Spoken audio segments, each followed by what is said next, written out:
When Lena Cross whispered, "Please just make it fast," in that sterile hospital corridor at 2 a.m., she wasn't speaking to a doctor. The CEO of Cross Enterprises, the woman who'd built a tech empire from dormitory dreams, who'd stared down boardrooms full of wolves without flinching, was clutching her abdomen, blood seeping through her designer blouse, and the only person who'd heard her collapse was a man in a security uniform mopping floors 3 hallways away. Daniel Cole moved toward her not with the hurried panic of someone out of their depth, but with the terrifying calm of someone who'd seen worse. Much worse.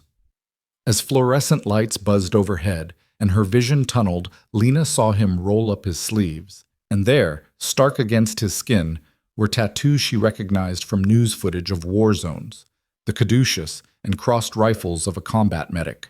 Her last conscious thought before the pain consumed everything was a contradiction that made no sense. How does a decorated military medic end up as a night janitor? If you want to find out how a single night changed 3 lives forever, stay with me until the end. And if this story moves you, hit that like button and drop a comment telling me what city you're watching from. I love seeing how far these tales travel. The executive bathroom on the 42nd floor of Cross Enterprises Tower wasn't designed for emergencies. It was designed for power. All Italian marble, motion sensor faucets, and ambient lighting that made even exhaustion look distinguished. Lena Cross had chosen every detail herself 5 years ago, back when the company was still fighting for Series B funding, and she was still fighting to be taken seriously in rooms full of men twice her age. Now, at 29, she ruled those rooms. But power meant nothing when your appendix decided to rupture during the one night you'd stayed late to finalize the Singapore acquisition alone.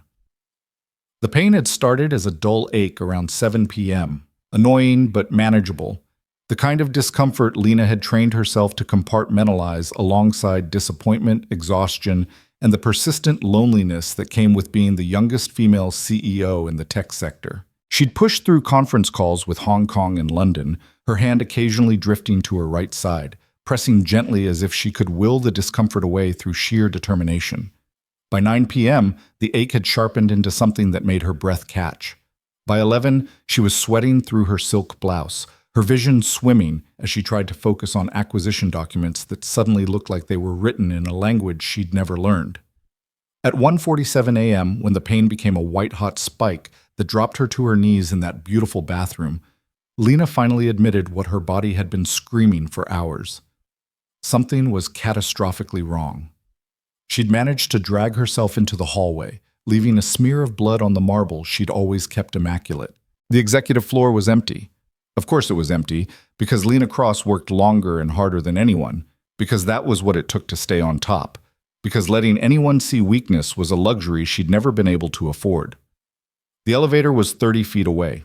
It might as well have been 30 miles. That's when she heard the footsteps, the quiet squeak of rubber soles on polished floors that she'd heard dozens of times before without really hearing, background noise in the symphony of her empire. The night cleaning crew. People she'd passed in hallways 100 times without making eye contact, without really seeing them at all beyond noting their efficiency in keeping her world pristine and invisible. Shame hit her even through the agony. She'd prided herself on not being like the other executives who treated service workers like furniture, but the truth was carved into this moment with surgical precision. She didn't know any of their names, didn't know their stories, didn't know anything beyond the fact that they appeared after hours and made problems disappear. "Help!" Her voice came out as a whisper, barely audible over the hum of the HVAC system. "Please, somebody." The footsteps stopped. Then they started again, faster now, purposeful. A figure appeared at the end of the hallway, a man in the charcoal uniform of building security, not the green of the cleaning service. Tall, maybe 6'2", with shoulders that spoke of physical labor and a face that seemed carved from something weathered and permanent.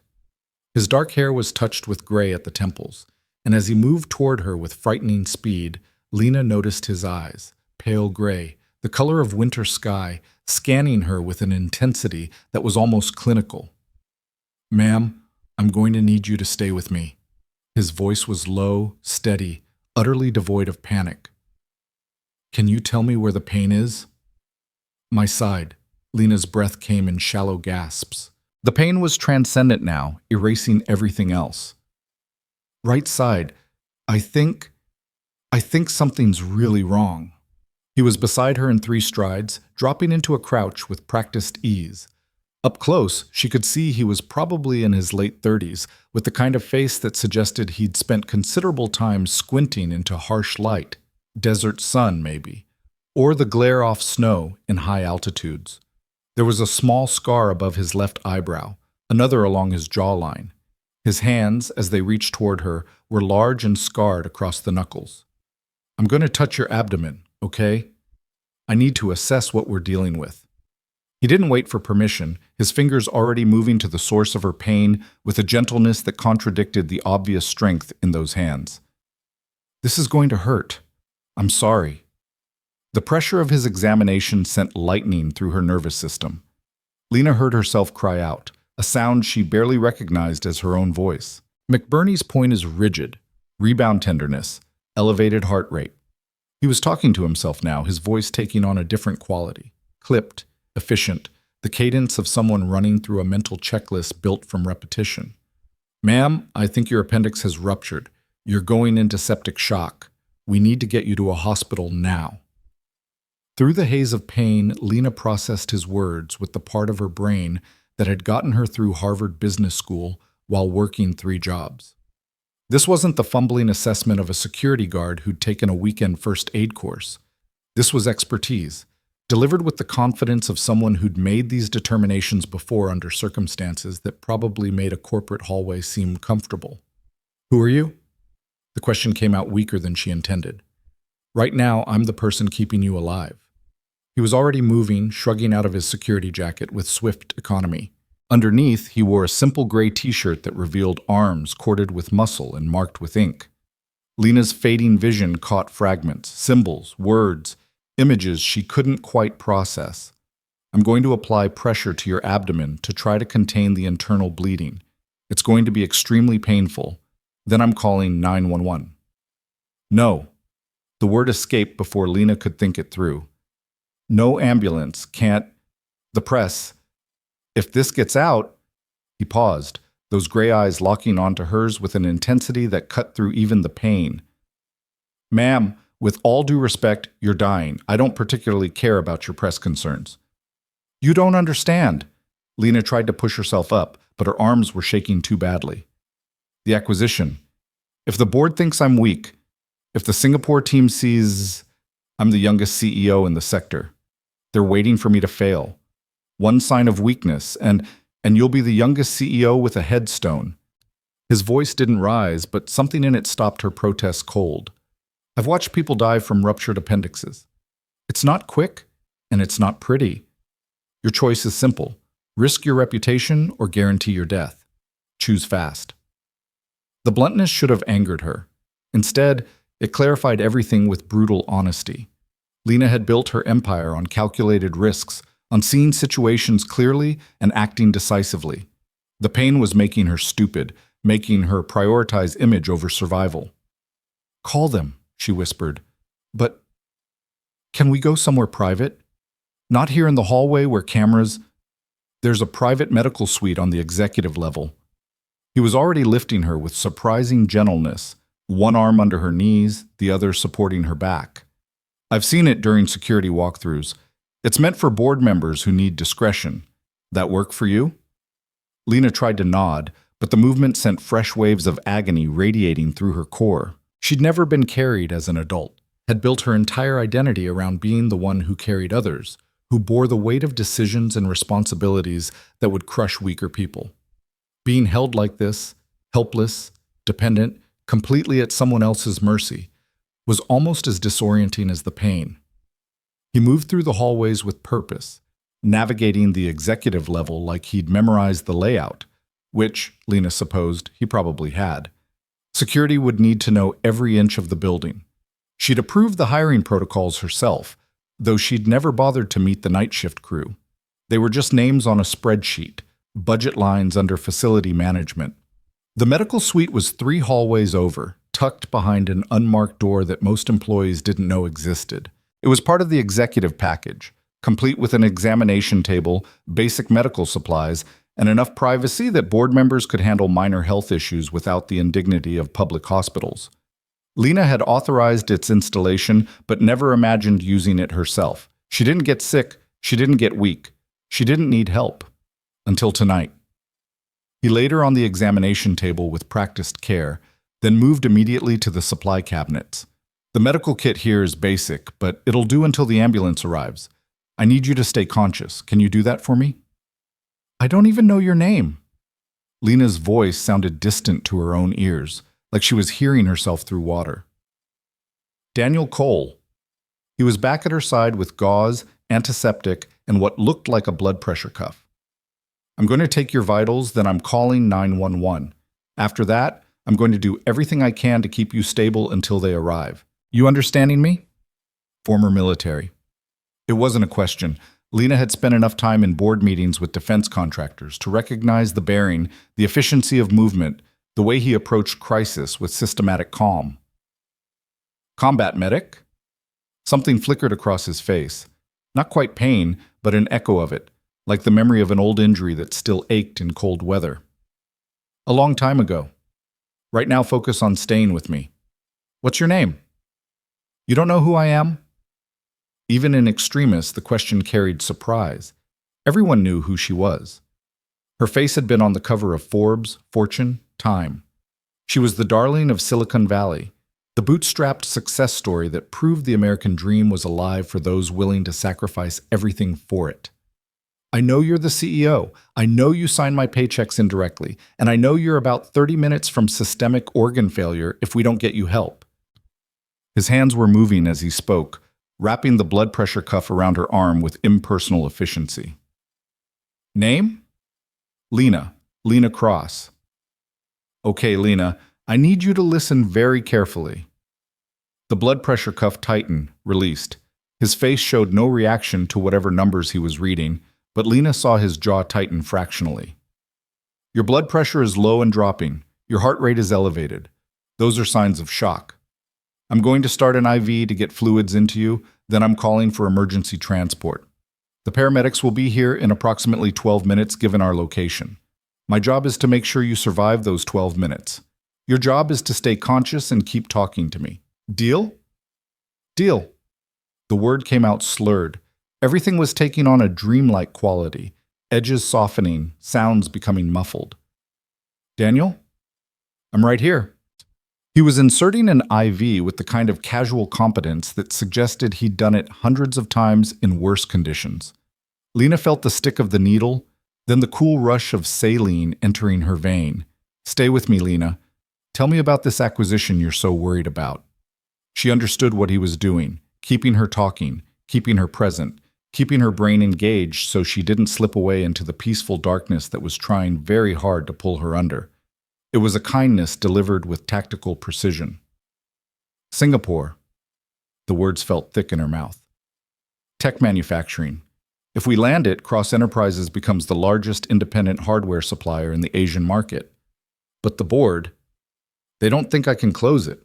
Too young, too female, too competent, probably.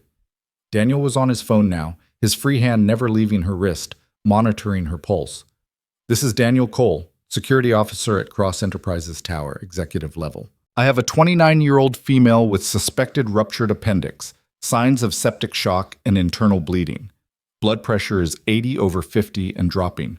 Heart rate is 130 and climbing. I've started an IV with normal saline wide open. His voice faded into background noise as Lena's vision started to tunnel again.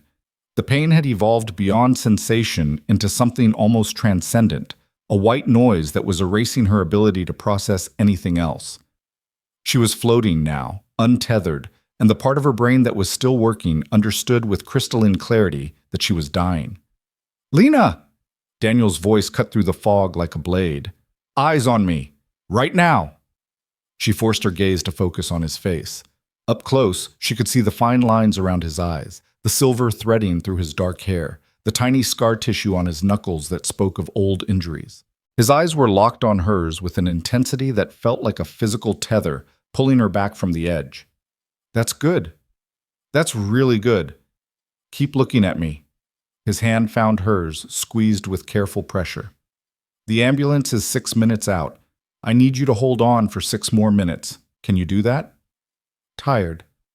The word escaped on a breath. So tired, Daniel. I know you are, but you're not done yet. Something in his voice changed, became harder, more commanding. You're a CEO. You fought for everything you have. 6 minutes is nothing compared to what you've already survived. So you're going to stay with me, and you're going to keep fighting, because I didn't pull you off that hallway floor just to watch you quit now. The words were harsh, but they worked. Lena felt a spark of indignation cut through the fatigue. She didn't quit. She'd never quit at anything in her entire life. That's it. I see that fire. Daniel's thumb was moving across the back of her hand in small circles, a gesture that was probably meant to be comforting but felt more like he was trying to keep her blood flowing, keep her engaged with physical sensation. Tell me about your family. Someone who needs to know you're okay. No one. The admission hurt worse than the physical pain. Parents died when I was 19. Car accident, no siblings. Built the company from their life insurance money and student loans. There's no one who... She trailed off, the implications of her own words sinking in with horrifying clarity.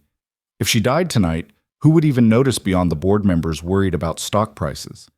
Who would mourn Lena Cross the person, rather than Lena Cross the CEO? Then you hold on for yourself. Daniel's voice was firm. Because you've built something. You matter, and I'm not letting you go. The declaration should have sounded presumptuous, maybe even patronizing. Instead, it felt like an anchor. This stranger, this night shift security guard, who she'd never bothered to notice in 3 years of walking past him, was the only thing standing between her and oblivion. Why? The question came out barely audible. Why do you care? Something complex moved across Daniel's face. Because I've watched too many people die who wanted to live. I'll be damned if I watch someone die who has everything to live for. The distant wail of sirens filtered through the building's walls. Daniel's expression shifted immediately, tension leaving his shoulders in a visible wave. That's our ride. 2 minutes, maybe less. You're going to make it, Lena. Don't leave. She heard the desperation in her own voice and hated it, but couldn't stop the words, Please don't leave me. I'm not going anywhere. His hand tightened around hers. I'll be right here until they take you, and even then, I'll make sure they know exactly what they're dealing with. You have my word. The next 2 minutes stretched and compressed simultaneously, time becoming elastic under the weight of pain and fear. Lena was aware of voices, loud, professional, the controlled chaos of emergency responders arriving with equipment and authority. Daniel's voice rose above them, delivering a report with military precision, vitals, symptoms, interventions, timeline. He spoke the language of emergency medicine fluently, translating her crisis into clinical terms that the paramedics absorbed with nods and swift action. Sir, we've got it from here. A female paramedic with kind eyes was shouldering Daniel aside gently but firmly. You did good work keeping her stable. She's got peritonitis from a ruptured appendix, at least 4 hours advanced. Daniel wasn't moving away, his hand still holding Lena's. She's going to need emergency surgery, and she's going to need it fast. Her pressure's been dropping steadily for the last 10 minutes. She doesn't have time for red tape. We'll make sure she gets priority. The paramedic was already moving, her partner sliding a gurney beside the examination table. You family? No? Daniel's hand released Lena's slowly, reluctantly. Just the person who found her. As they transferred her to the gurney, Lena caught one last clear look at Daniel Cole. He was standing against the wall, his security jacket forgotten on a chair, his gray t-shirt marked with her blood. But what captured her attention, what she would remember later with crystalline clarity, were his arms. The tattoos she'd glimpsed earlier were visible now, in full detail. His right forearm carried the crossed rifles and caduceus she'd recognized earlier, but there was more. Coordinates that might have marked battles or graves. Dates that probably carried significance beyond mere numbers. Names written in script that suggested memorial rather than decoration. His left arm carried a detailed combat medic insignia surrounded by what looked like dog tags. Too many of them, each one probably representing a soldier who hadn't made it home. These weren't the tattoos of someone who'd served a quiet tour pushing papers at a stateside base. These were the markings of someone who'd been deep in it, who'd held the line between life and death in places where infrastructure had collapsed and hope was a luxury. "Who are you really?" Lena whispered as they began to wheel her toward the elevator. Daniel's gray eyes met hers one last time. "Someone who's learned that every life matters, regardless of what uniform they're wearing or what position they hold. You're going to be fine, Miss Cross. And when you wake up after surgery, maybe you'll remember that the person mopping your floors is someone's whole world too." Then the elevator doors closed, and he was gone. The surgery took 4 hours. Dr. Sarah Chen, the chief of emergency surgery at St. Catherine's Hospital, would later tell Lena that she'd arrived with barely 20 minutes to spare before the infection in her abdominal cavity became unsurvivable. Another hour, maybe less, and no amount of surgical skill would have saved her. "Someone kept you alive long enough for us to work our magic," Dr. Chen said during Lena's first fully conscious moment in recovery. "Whoever did your initial stabilization knew exactly what they were doing. Military training, I'd guess. Combat medic, probably." Lena had wanted to ask more questions, but the anesthesia dragged her back under before she could form words. When she woke again, it was to find Marcus Webb sitting in the chair beside her bed, his silver hair perfectly styled despite the early hour, his Armani suit pressed to knife edges. Marcus was her COO, the man who'd been her mentor since she'd launched Cross Enterprises in her dorm room, the closest thing she had to family in the business world. "You gave us quite a scare, Lena." His voice carried relief layered under concern. "The board has been calling non-stop. How are you feeling?" "Like I got hit by a truck, run over by a second truck, then backed up on by both trucks for good measure." Lena's voice came out raspy, her throat raw from intubation. "How bad is the damage? To the company, I mean." Marcus's expression shifted into something that might have been approval or exasperation. With him, it was often both. "Even from a hospital bed, you're worried about the company. That's exactly why you're the CEO, and I'm just the person who makes sure your vision becomes reality." "Marcus, seriously, the acquisition is on hold for 2 weeks while you recover." He held up a hand to forestall her protest. "Doctor's orders, board approval, non-negotiable. Singapore understands. If anything, your work ethic, pushing through a ruptured appendix until you literally collapsed, has impressed them. Shows dedication. Shows stupidity." Lena shifted slightly, wincing as the movement pulled at surgical incisions. "I should have gone to the hospital hours earlier. I thought I could handle it." "You've always thought you could handle everything." Marcus's tone gentled. "That's both your greatest strength and your most dangerous weakness." Speaking of handling things, he pulled out his phone, scrolled through something, then turned the screen toward her. This was the only media we couldn't contain. The image showed the front of Cross Enterprises Tower in the pre-dawn darkness. An ambulance pulled up to the private executive entrance, paramedics loading a gurney. The photo was grainy, taken from distance, but Lena could make out her own form on the stretcher. Standing in the background, barely visible in the shadows, was a tall figure in dark clothing. A freelance photographer camps out near the building sometimes, hoping to catch executives in compromising positions. He got this and sold it to a gossip blog before we could buy it back. Marcus's jaw tightened with disapproval. The good news is the photo is ambiguous enough that we've been able to spin it as a board member who got food poisoning at a working dinner. No one knows it was you. Lena stared at the figure in the shadows. Even in the poor quality image, she recognized Daniel's posture, the set of his shoulders. He'd stayed. Even after the paramedics took over, even after his job was technically done, he'd followed them down to the ambulance bay. "Who is that?" She pointed to the figure. "Security guard, I think. Night shift. Why?" "He's the one who found me. The one who kept me alive until the ambulance arrived." Lena's hand drifted to her abdomen, feeling the bandages that covered the surgical site. "Dr. Chen said another hour and I would have died. He bought me that hour, Marcus." "Then we should send him a bonus. A significant one." Marcus was already typing notes into his phone, ever efficient. "I'll have HR pull his file, arrange appropriate compensation." "No!" Marcus looked up, surprised. "No? I want to thank him myself, privately." Lena wasn't sure why the distinction mattered, only that it did. He asked for nothing, didn't try to leverage the situation, didn't call press, didn't do anything except help because he could. That's rare, Marcus. That's decent human behavior, Marcus countered, which shouldn't be rare but somehow is, especially in our world. He studied her with the assessing gaze that had made him a legend in corporate strategy. You're different.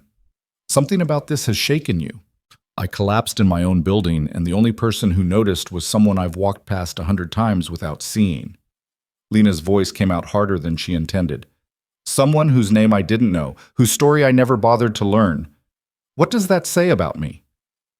It says you're a CEO of a major corporation with 1,000 demands on your attention every day. Marcus's tone was gentle but firm.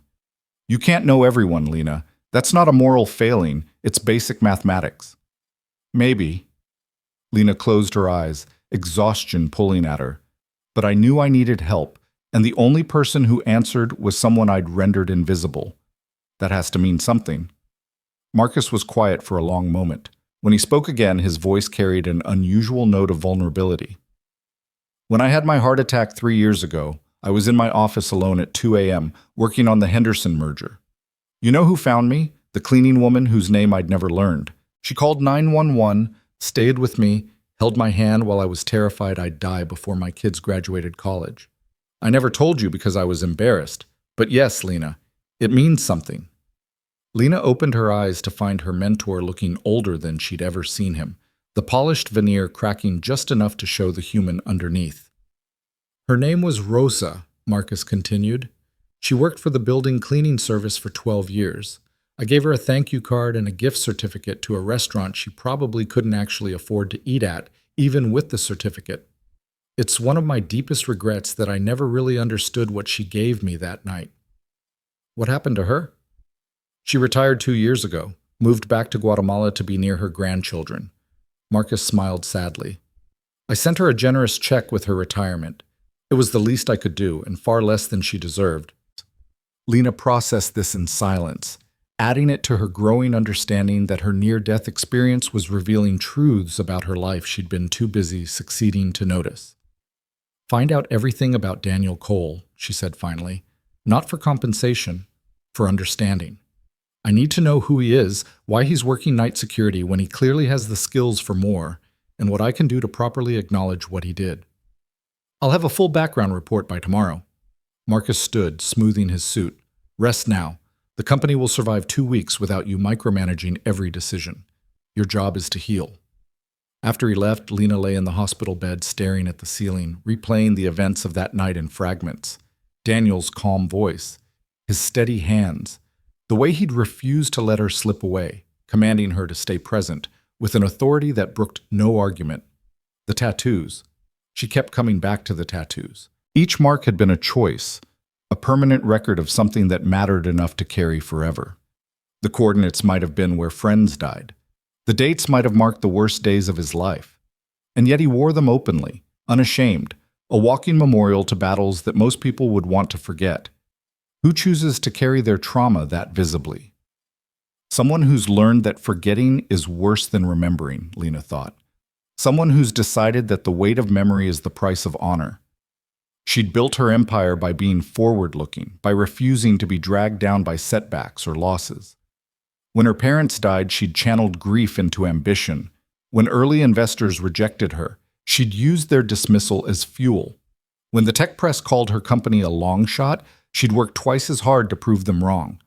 But maybe, in all that forward momentum, she'd lost something essential. Maybe there was wisdom in pausing to acknowledge debts, to recognize that success wasn't a solo achievement, but a collective effort built on the labor of people whose names never made it into Forbes articles. The night shift worker who kept the building clean so she could focus on strategy. The security guard who kept watch so she could work late without fear. The IT staff who maintained systems so her vision could flow uninterrupted into reality. Daniel Cole had saved her life, yes, but more than that, he'd shown her how blind she'd become to the infrastructure of human effort that made her success possible. When she closed her eyes, she saw his gray eyes locked on hers, heard his voice cutting through the pain. I'm not letting you go. A stranger had cared more about her survival than she'd cared about learning his name. That, Lena decided, was going to change.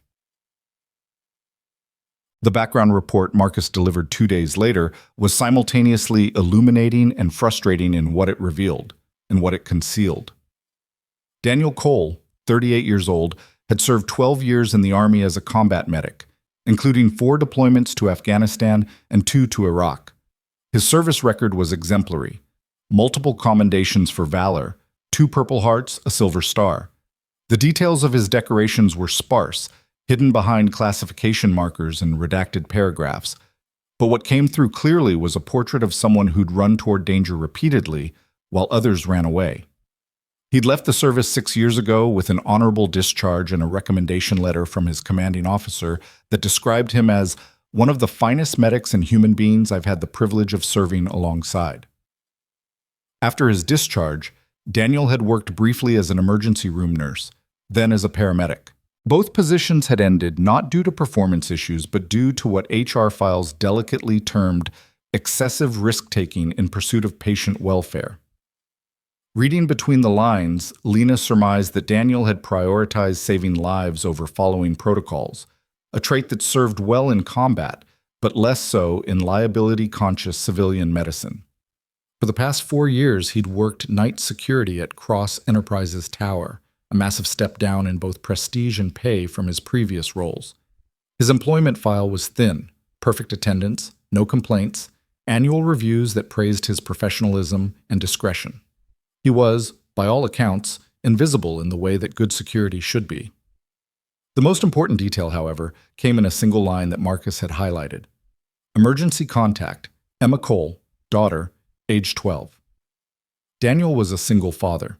That fact recontextualized everything. A man with combat medic training working night security wasn't underachieving or wasting his potential. He was choosing stability over prestige, choosing to be present for his daughter over chasing career advancement. The night shift probably meant he could be there for school drop-offs, for homework help, for all the small moments that added up to a childhood. He'd sacrificed his career trajectory for fatherhood. How many men in Lena's professional circle could say the same? There's more. Marcus was watching her read with careful attention. I did some additional digging through unofficial channels. Daniel's wife, Emma's mother, died 5 years ago, cancer. By all accounts, he left emergency medicine because the irregular hours and emotional toll were incompatible with single parenthood. He chose his daughter over everything else. Lena looked up from the report. Everything else, including proper recognition for saving my life, I'm guessing. Has he said anything to anyone about that night? Nothing. According to the building security supervisor, Daniel filed a standard incident report noting that he'd provided first aid to an executive who'd experienced a medical emergency. No names, no details, no attempt to leverage the situation. Marcus's expression carried a mix of respect and puzzlement. He's been offered interviews by 3 news outlets who somehow got wind that there was more to the story. He's declined all of them. Because attention would disrupt the quiet life he's built for his daughter. Lena set the report aside. He's not interested in being a hero. He just wants to keep his head down, do his job, and be there for Emma. Admirable, if somewhat frustrating from a PR perspective. Marcus settled into the visitor chair. A feel-good story about a former combat medic saving the CEO would be excellent press for the company. But I respect his choice, and I assume you will too. Of course. Lena was already thinking 3 steps ahead, a habit that had served her well in business. But that doesn't mean I can't thank him properly. Privately. I had HR put together a compensation package, 6 months' salary as a bonus, plus a commendation letter for his personnel file. Marcus pulled out a folder. Standard protocol for employees who go above and beyond. Lena barely glanced at the folder. Not enough. Lena, 6 months' salary for a security guard is nearly $40,000. I said it's not enough. She cut him off with the tone that ended arguments in boardrooms. Money is easy, Marcus. Money is what we give to people we want to pay off and forget about. Daniel Cole didn't just save my life. He showed me something about myself that I needed to see. That deserves more than a check. Marcus leaned back, studying her with the gaze that suggested he was recalculating assumptions. What did you have in mind? I don't know yet, Lena admitted. But I know that standard protocols don't apply here. Give me time to think about it. You're still recovering from major surgery. Maybe don't overthink. I nearly died, Marcus. I get one chance to respond to that reality in a way that means something. Lena's voice was quiet, but absolute. I'm not going to waste it on standard protocols. After Marcus left, Lena returned to the background report, reading it more carefully this time, looking for details that might illuminate who Daniel Cole really was beyond the bare facts of employment and service record. There were hints, if you knew how to look. He'd listed his address as a modest apartment in a working-class neighborhood 20 minutes from downtown. He'd declined the company health insurance, suggesting he had coverage through veterans' benefits. His emergency contact form listed not just Emma, but also a Mrs. Patricia Morrison with a note that read, neighbor-backup guardian. A man who'd arranged backup care for his daughter. A father who thought ahead, who planned for contingencies, who probably had a go-bag ready and knew exactly what to do if Emma needed him. The kind of person who'd spent years in situations where preparation meant the difference between life and death. Lena found herself wondering about Emma Cole. What was it like growing up with a father who'd seen combat, who carried the weight of old wars in tattoos and scars? Did she know what Daniel had done before becoming a security guard? Did she understand that her father had once run into gunfire to save strangers, that he'd held the line between survival and death in deserts half a world away? Did Emma know that her father was a hero who'd chosen to be a dad instead? The questions multiplied, and with them came a growing certainty. She couldn't just cut a check and call it even. Daniel Cole had given her something far more valuable than emergency medical intervention. He'd given her a glimpse of what it looked like to live with purpose beyond profit, to make choices based on values rather than advancement. She wanted to understand that. More than that, she wanted to honor it in a way that respected his privacy and his choices. The problem was that Lena Cross was accustomed to solving problems with resources, money, connections, corporate power. She could buy solutions, leverage relationships, deploy capital to achieve outcomes. But this situation called for something different, something she wasn't sure she knew how to give. Genuine human recognition that came with no strings attached, no ulterior motives, no attempt to control or manage the narrative. Just gratitude, pure and simple. It should have been easy. Somehow, it felt like the hardest challenge she'd ever faced. Lena was still pondering this when her phone rang. Not her personal cell, but the company line that only a handful of people had access to. The screen showed an internal number from Cross Enterprises. Lena Cross. She answered with habitual professionalism, then immediately regretted it. She was supposed to be recovering, not taking work calls. Ms. Cross, this is David Chen from Building Security. The voice on the other end was young, nervous. I apologize for disturbing you during your medical leave, but we have a situation that requires your immediate attention. Lena sat up straighter, ignoring the pull of surgical incisions. What kind of situation? It's about Daniel Cole, the security officer who assisted you last week. He submitted his resignation effective immediately.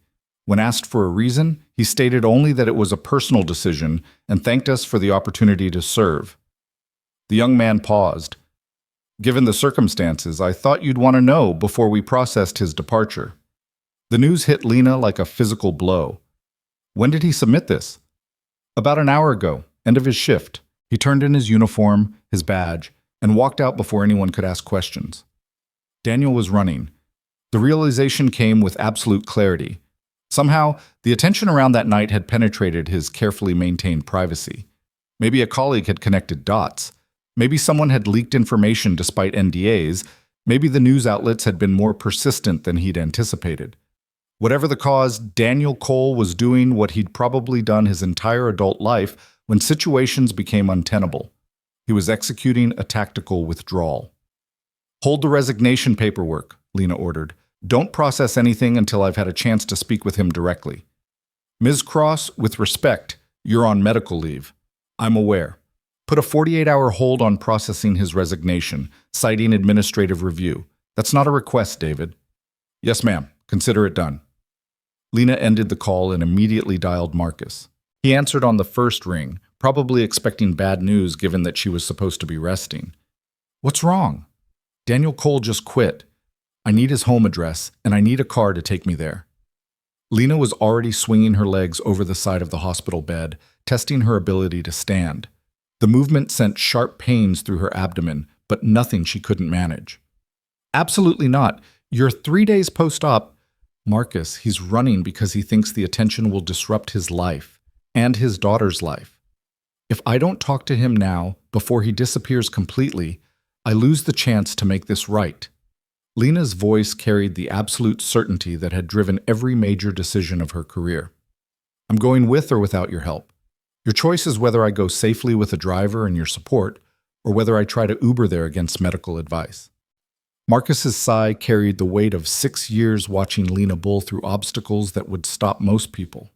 Fine, but I'm coming with you, and if you rip your stitches, I'm telling the surgeon it was against my explicit recommendations. Deal, I'll be ready in 20 minutes. Lena, you're wearing a hospital gown. Then have someone bring me clothes. I'm not having this conversation dressed like a patient. 30 minutes later, dressed in the spare business casual outfit Marcus had somehow procured, she didn't ask how, Lena was settled into the back of a town car heading toward an address in a neighborhood she'd never visited despite living in the city for 8 years. Marcus sat beside her, periodically checking his phone and muttering about liability issues and recovery protocols. You know this is insane, he said for the third time. Noted. Lena watched the city scroll past, seeing neighborhoods she typically drove through without noticing. Tell me about this area. Working class mostly. Mix of families, young professionals priced out of downtown, some elderly folks who've been here since the neighborhood was blue-collar industrial. Marcus consulted his phone. Good schools, low crime, strong community feel. Not where I'd expect someone with Daniel's credentials to end up, but probably perfect for raising a kid on a security guard's salary. The implication hung between them. Daniel Cole could have leveraged his military record and medical training into something more lucrative, more prestigious. Instead, he'd chosen stability in a neighborhood where Emma could walk to school safely and have friends whose parents weren't obsessed with achievement metrics. The car pulled up in front of a well-maintained apartment complex that looked like it had been built in the 70s and updated periodically with fresh paint and landscaping. Nothing fancy, but clean and cared for. A small playground sat in the center courtyard where several children were playing under the supervision of adults. Lena assumed were parents or caregivers. Normal life, she thought. The kind of ordinary, stable existence she'd left behind in pursuit of extraordinary success. Unit 2B, Marcus said, checking his phone. Second floor, corner unit. Lena took a breath, steadying herself against the pull of healing incisions and the weight of what she needed to say. Wait here. This conversation needs to be private. If you're not back in 15 minutes, I'm coming to find you. Deal. The stairs to the second floor tested her resolve, each step a reminder that she was 3 days removed from emergency surgery. But Lena had built her career on pushing through discomfort, on refusing to let physical limitations dictate her choices. A little post-surgical pain was nothing compared to the importance of this conversation. She found Unit 2B and knocked before she could second-guess herself. The door opened almost immediately, and Lena found herself face-to-face with a girl who had to be Emma Cole. She had her father's gray eyes and dark hair, though hers fell in waves to her shoulders. She was dressed in jeans and a t-shirt advertising a local science museum, and she held a book in one hand with her finger marking a place. Can I help you? The question was polite but cautious, a kid who'd been taught not to open doors to strangers but wasn't quite sure what to do in this specific situation. My name is Lena Cross. I'm looking for Daniel Cole.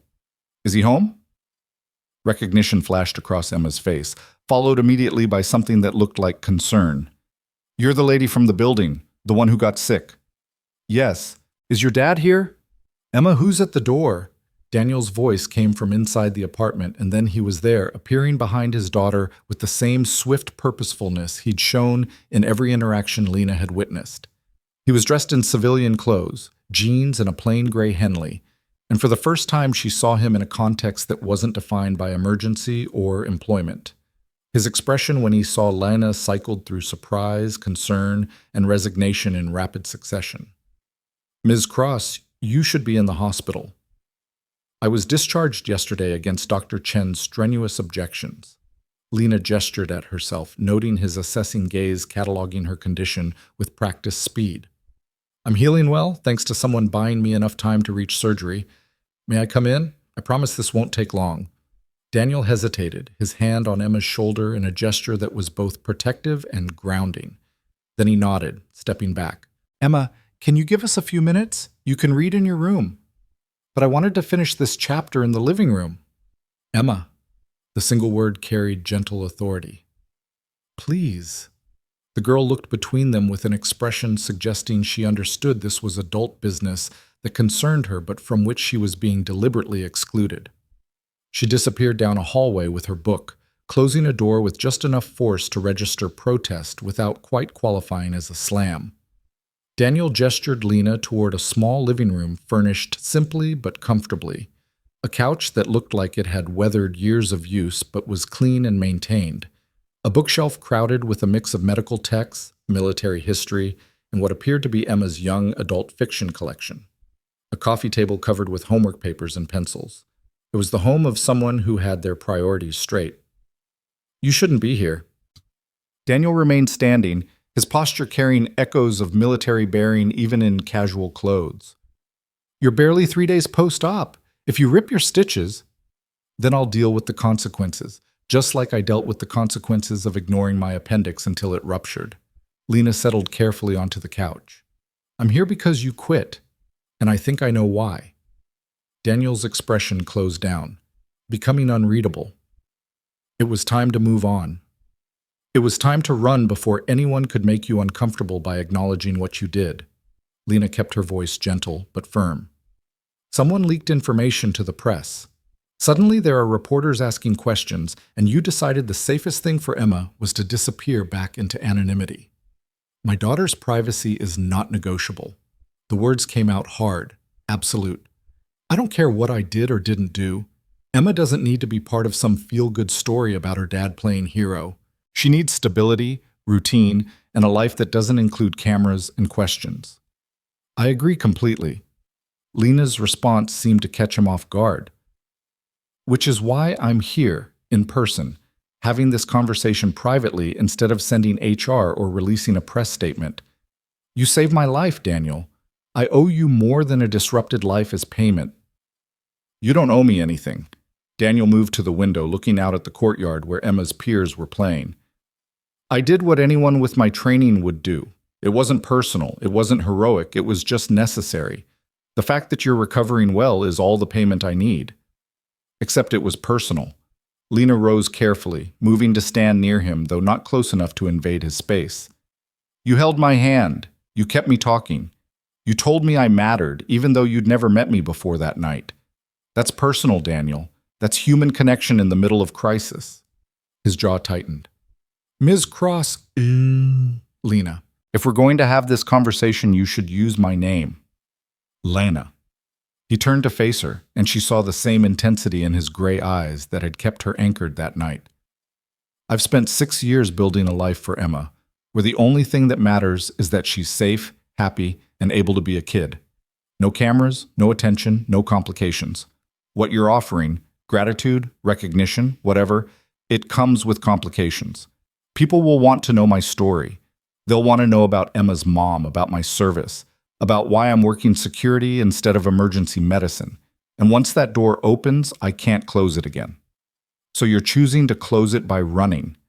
Lena understood the impulse even as she knew it was ultimately futile. But here's what you're not considering. Emma already knows you're remarkable. Kids aren't stupid, Daniel. She knows her dad has skills that most security guards don't have. She knows there's more to your story. By refusing to acknowledge it, you're teaching her that extraordinary things should be hidden and that service deserves no recognition. Daniel's expression shifted, something flickering across his face that might have been uncertainty. I'm not saying you should court publicity. I'm not saying you should let anyone exploit your story or Emma's privacy. Lena pressed her advantage carefully, knowing she was working against years of defensive instincts. I'm saying that there's a middle ground between seeking attention and pretending nothing happened, and I'm asking for your help finding that middle ground, because I need to acknowledge what you did in a way that respects your choices while also not pretending I owe you nothing. Silence stretched between them, broken only by the distant sounds of children playing in the courtyard and the muffled hum of city traffic. Daniel was thinking, processing, probably running through scenarios with the same tactical assessment he'd use in any high-stakes situation. Finally, he spoke. "What exactly are you proposing?" It was the opening Lena had been hoping for. Not agreement, but willingness to listen. "I don't know yet. That's why I'm here. To understand what you need, what Emma needs, and what would actually honor what happened without disrupting your lives. It starts with a conversation, Daniel. That's all I'm asking for. One conversation where we figure out how to handle this in a way that works for everyone. And if I say the only thing that works is for you to leave and never mention this again, then I'll respect that." Lena met his gaze steadily. "But I'll also always know that I failed to honor a debt that matters more than any business deal I've ever closed. Your choice has to be made knowing that it has consequences for both of us, not just you and Emma." Daniel studied her for a long moment, and Lena had the sense of being evaluated with the same systematic precision he'd used when assessing her medical crisis. Whatever he saw must have satisfied some internal standard because his posture softened fractionally. "One conversation. But Emma stays out of it. This doesn't touch her life." "Agreed. And no press, no public statements, no leveraging this for corporate image." "Agreed. And if at any point I say we're done, we're done. No arguments, no second guessing, no attempts to change my mind." "Agreed." Lena extended her hand. "Do we have a deal?" Daniel looked at her hand for a moment, then took it. His grip was firm, his palm calloused in a way that suggested physical labor and old scars. "One conversation. That's all I'm committing to. That's all I'm asking." Lena felt the weight of the handshake, understanding that she was being granted something Daniel rarely gave: access to the carefully guarded boundaries of his private life. "When would work for you?" "Tomorrow night, after Emma's asleep. There's a diner 2 blocks from here that stays open late. 9 p.m., neutral ground. I'll be there." They released hands, and Daniel stepped back, his expression returning to the careful neutrality that probably served him well in security work. "You should get back to recovering, and maybe take your doctor's advice about resting." "I will, after tomorrow night." Lena moved toward the door, then paused. "Daniel, thank you. Not just for that night, but for this, for being willing to have the conversation." Something softened in his expression just briefly before the walls went back up. "You're persistent. Emma gets that from her mother. It's both admirable and deeply inconvenient. I suspect Emma is lucky to have inherited traits from both her parents." Lena opened the door, then looked back one more time. "See you tomorrow." As she descended the stairs carefully, Marcus was going to lecture her about aggravating her incisions. Lena felt something she hadn't experienced in years: uncertainty, mixed with anticipation. She'd negotiated billion-dollar deals with confidence, stared down hostile boardrooms without flinching, and built an empire through sheer force of will. But one conversation with a former combat medic turned night security guard felt more consequential than any of those victories. Because this time, success wasn't measured in profit margins or stock prices. It was measured in whether she could honor a debt to someone who wanted nothing except to be left alone to raise his daughter in peace. Somehow, that made it the most important negotiation of her career. Marcus was waiting by the car, his expression oscillating between concern and exasperation. "You look terrible." "Thanks for the honesty." Lena slid carefully into the back seat, not bothering to hide her wince. "But I got what I came for. Daniel agreed to meet tomorrow night to discuss how to handle this situation." "That's good. That's progress." Marcus climbed in beside her, his hand already moving to his phone to undoubtedly message someone about this development. "Though I notice you're favoring your left side and moving like someone who's just climbed stairs they had no business climbing. Tomorrow you can yell at me about my recovery choices. Tonight, just get me home so I can rest before I do something else stupid." "Tonight?" Marcus raised an eyebrow. "It's 3 in the afternoon." "It feels like midnight." Lena let her head fall back against the seat, exhaustion crashing over her now that the adrenaline of confrontation had faded. "How do you do it, Marcus? How do you balance the demands of corporate success with being a decent human being who sees the people around you?" The question seemed to catch her COO off guard. He was quiet for a long moment before answering. Honestly, most days I don't. Most days I fail at one or both. But the trying matters, Lena. The conscious choice to keep trying even when it's inconvenient or difficult. That's what separates decent people from people who've forgotten how to be decent. I've been forgetting, Lena admitted quietly. Not intentionally, but through 1,000 small choices to prioritize efficiency over connection, results over relationships. Daniel showed me that. He didn't mean to, but he did. Then maybe nearly dying was the wake-up call you needed. Marcus's voice was gentle. Most people don't get a second chance to reevaluate their priorities. Don't waste yours. Lena closed her eyes, letting the motion of the car lull her toward the sleep her body desperately needed. Tomorrow night she'd sit across from Daniel Cole in a diner and try to find words that could bridge the gap between their worlds, between the CEO who'd forgotten how to see people and the father who'd sacrificed everything to protect his daughter's normalcy. She had no idea what that conversation would reveal, what accommodations they might reach, or whether it was even possible to properly honor what had happened without causing the very disruptions Daniel feared. But for the first time in years, Lena Cross was approaching a negotiation without a predetermined outcome, without a strategy designed to secure maximum advantage, without the armor of corporate certainty. She was approaching it as just Lena, a woman who'd been saved by a stranger and wanted to say thank you in a way that actually mattered. Somehow, that felt like the most honest thing she'd done in a decade. The diner Daniel had chosen was called Rosie's, a place that looked like it had been serving coffee and comfort food since before Lena was born. Red vinyl booths lined the windows, their surfaces patched but clean. The floor was checkered black and white linoleum that showed its age and worn patterns near the counter. A jukebox in the corner played something soft and instrumental, barely audible over the quiet conversations of the handful of late-night patrons scattered throughout the space. Lena arrived 10 minutes early, a habit born from years of business meetings where being first meant controlling the environment. But this wasn't a business meeting, and the only control she had was over her own expectations. She slid into a booth near the back, ordered coffee from a waitress who looked like she'd been working this shift since the Reagan administration, and waited. Daniel arrived exactly at 9, his punctuality suggesting military discipline never quite left you even years after discharge.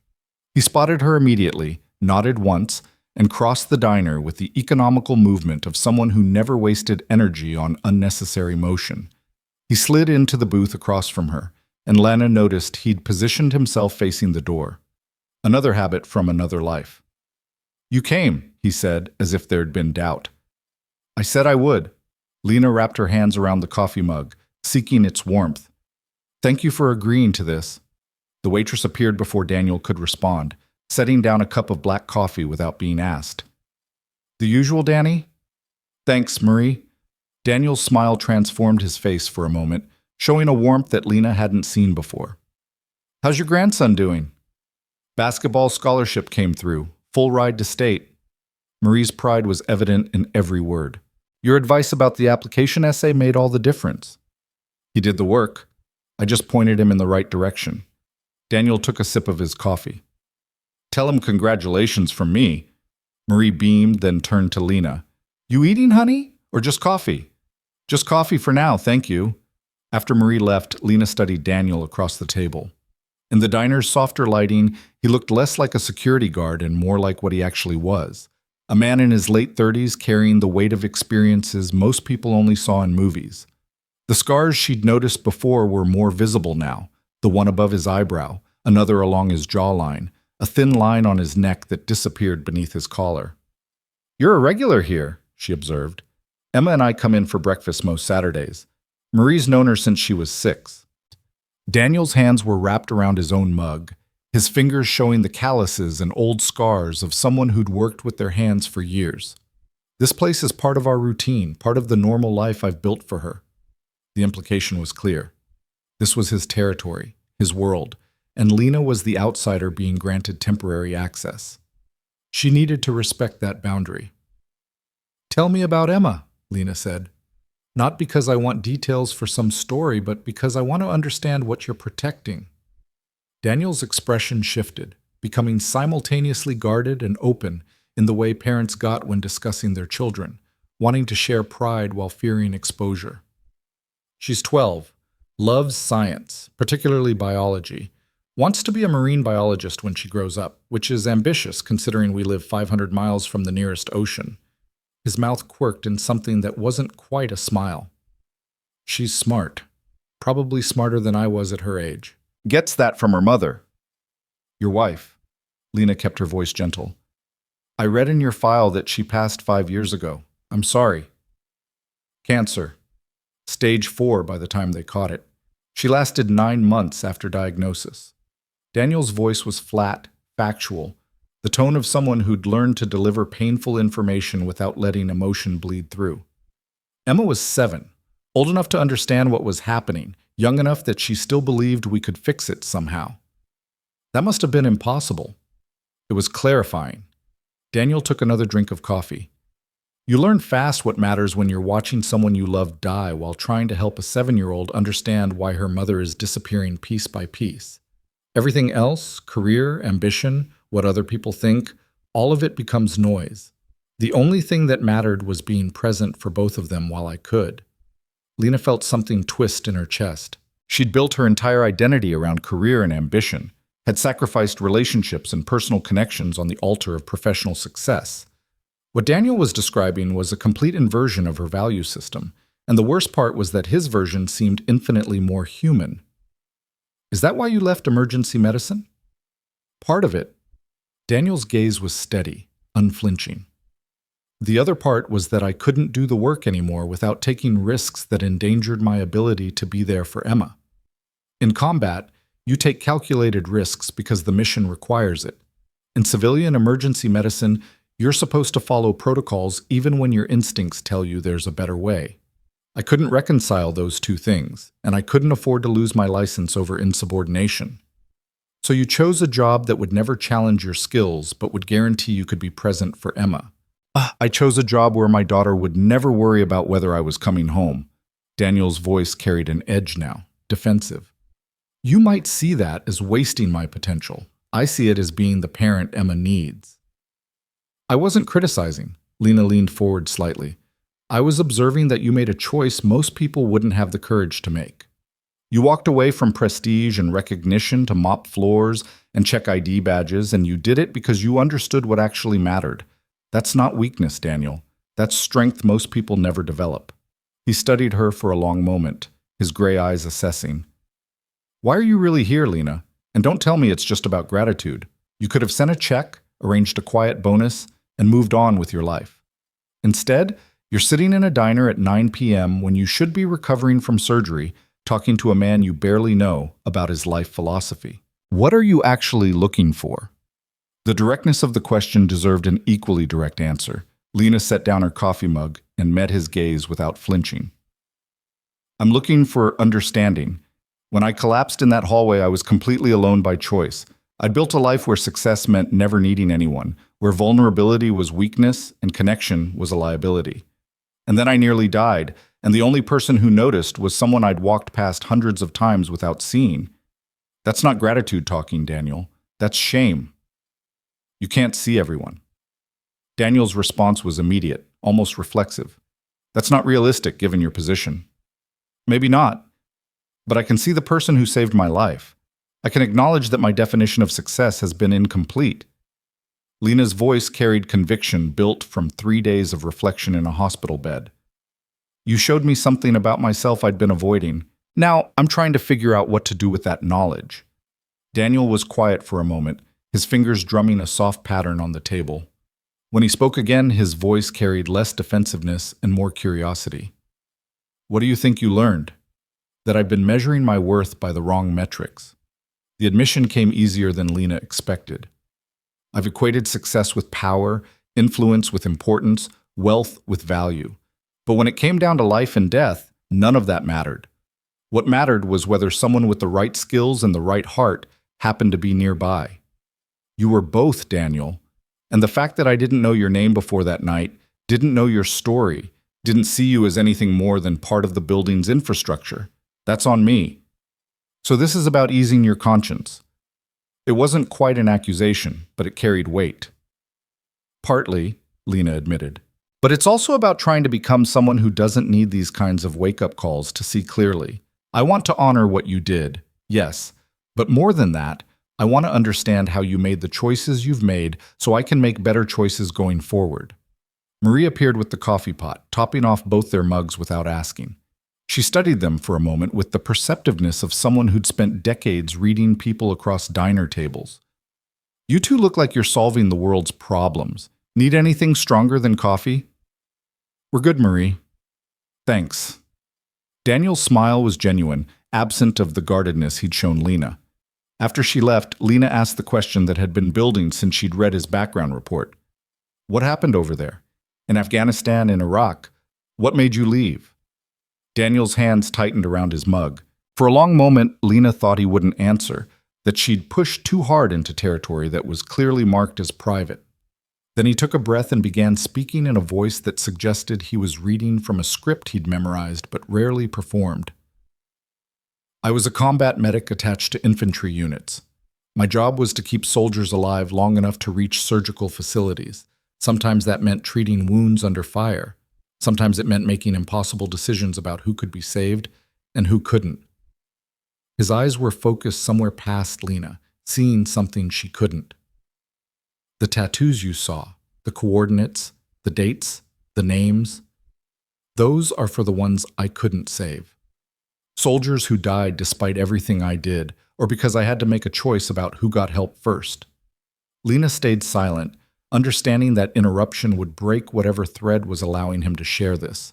After 4 deployments, I had enough names on my arms that I was running out of space, enough faces in my head that I couldn't sleep without seeing them, enough weight on my conscience that I was making mistakes, small ones at first, then bigger. Daniel's jaw tightened. The last deployment, I made a call in the field that saved 3 soldiers but cost 2 others their lives because I allocated resources wrong. The Army cleared me of wrongdoing, said I'd made the best decision possible given available information, but I knew the truth. Which was? That I'd lost the edge that kept me effective, that I was operating on instinct and adrenaline instead of clear judgment, that if I stayed, eventually my mistakes would kill someone who could have been saved. Daniel finally looked at Lena directly. So I came home, met Sarah, Emma's mother, and tried to build a normal life. Worked emergency medicine for a while, but the trauma from over there followed me. Sarah got sick, and suddenly I had a reason to step away from medicine entirely. Emma needed a father who was present, stable, and not carrying the ghosts of war into their daily life. But you still carry them. Lena gestured to where she knew the tattoos were hidden beneath his long sleeves. You didn't erase the memories. You don't erase them. You learn to carry them properly. Daniel's voice was firm. Those names, those coordinates, they're not guilt. They're responsibility. Those soldiers trusted me with their lives. The least I can do is remember that trust, honor their sacrifice, and try to live in a way that justifies the fact that I made it home when they didn't. The weight of his words settled between them like something physical. Lena had spent years in boardrooms where people discussed casualties in terms of market share losses and unfortunate layoffs. Daniel was talking about actual human beings whose last moments had been spent in his care, whose families had received folded flags and condolence letters, whose names were now permanent fixtures on his skin. That's why you saved me, Lena said slowly, understanding crystallizing. Not because of some abstract duty or because it was your job, because you've lost too many people and you weren't going to lose another if you could prevent it. Partly. Daniel's expression softened slightly. But also because you deserve to live. Because Emma deserves to grow up in a world where people help each other when they can. Because somewhere there's someone who would have been devastated if you died that night, even if you think you're alone. I am alone. That's not self-pity, just fact. Lena's voice was steady. My parents are dead. I have no siblings, no partner, no children. The closest thing I have to family is Marcus, my COO, and he's essentially an employee with good boundaries. That's a choice, though. Daniel's words weren't judgmental, just observational. You've built that isolation deliberately as part of your success strategy. The question is whether it's actually working for you, or whether that night in the hallway showed you something different. Lena wanted to argue, to defend the life she'd built through sacrifice and determination. But the truth was that Daniel had identified exactly the question she'd been avoiding since waking up after surgery. Her isolation hadn't been imposed by circumstances.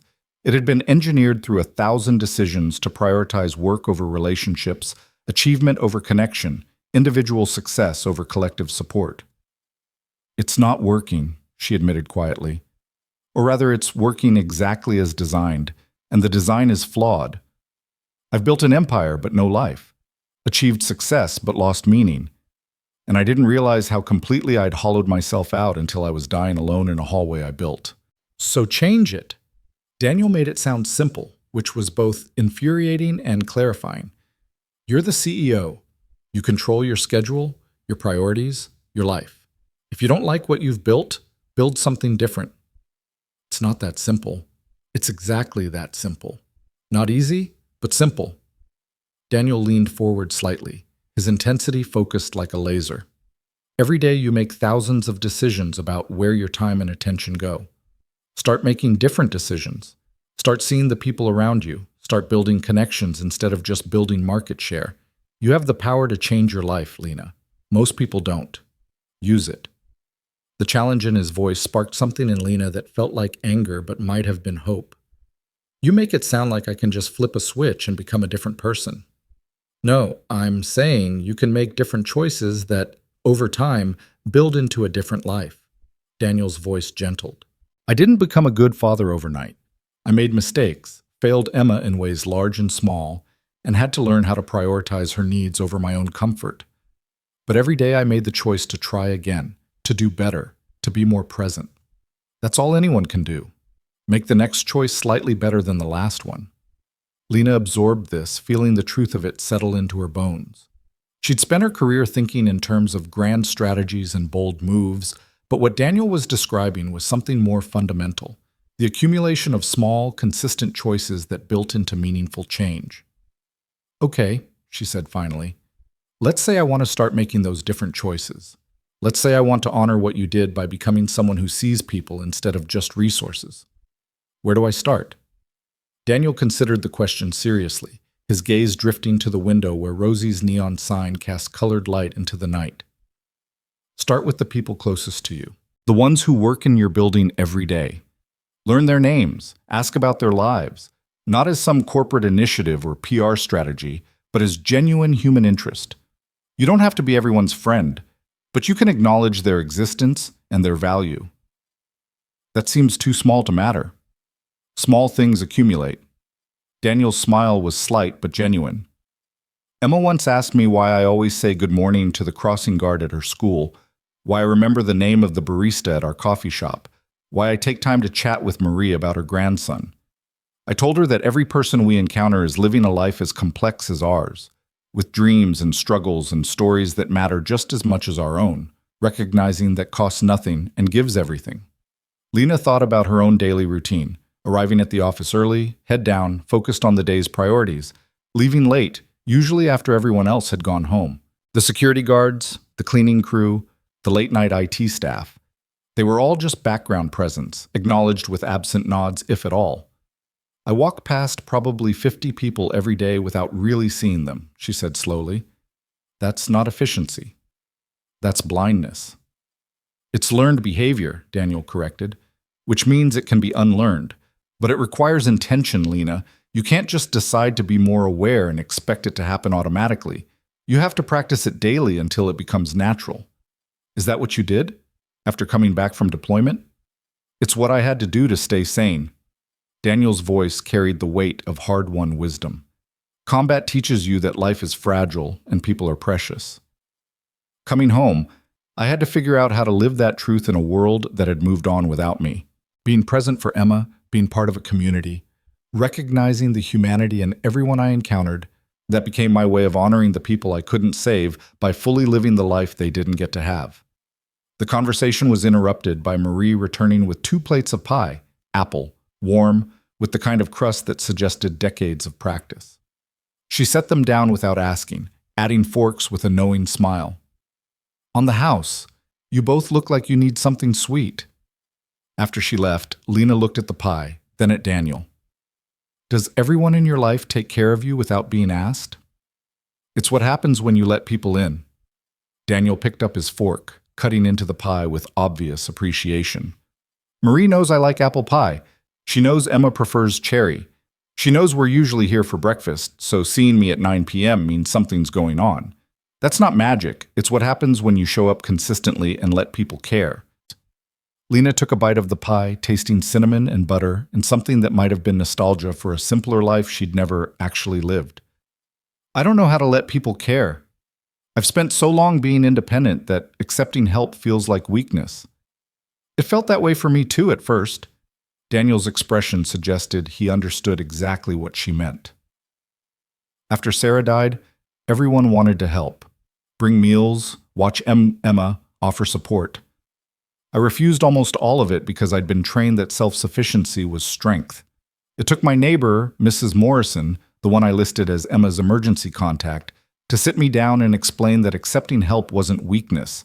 It was giving other people the gift of being useful when they felt helpless. That's a generous way to frame it. It's an accurate way to frame it. Daniel set down his fork, his gaze serious. When you nearly died, I had the skills to help. That gave me purpose in a moment that otherwise would have been terrifying. You accepting that help didn't make you weak. It made my strength matter. That's how community works, Lena. We all have different strengths, and we're all stronger when we allow those strengths to support each other. Lena wanted to argue, to find the flaw in his logic, to explain why her situation was different. But the truth was that she was sitting across from a man who'd saved her life and wanted nothing in return except to be left alone to raise his daughter. There was no ulterior motive, no hidden agenda, no calculation about future benefit, just a human being who'd helped another human being because he could. That kind of straightforward decency was so foreign to her world that it felt almost revolutionary. So here's my question, Lena said, decision crystallizing. If I want to acknowledge what you did in a way that respects your boundaries and Emma's privacy, what would that actually look like? Daniel took a long drink of coffee, clearly thinking through his answer carefully. Nothing public. Nothing that draws attention. Nothing that disrupts the life I've built. Okay, what would you accept? Honestly? Daniel met her eyes. Continue exactly what you're doing right now. See the people around you, make different choices. Build a better company culture where workers at every level feel valued. That would honor what happened far more than any public recognition. That's too abstract. Lena shook her head. I need something concrete, something that acknowledges the debt between us in a way that closes the loop, so you're not stuck with this hanging over your head. Daniel was quiet for so long that Lena thought she'd pushed too far again. Then he spoke, his voice careful.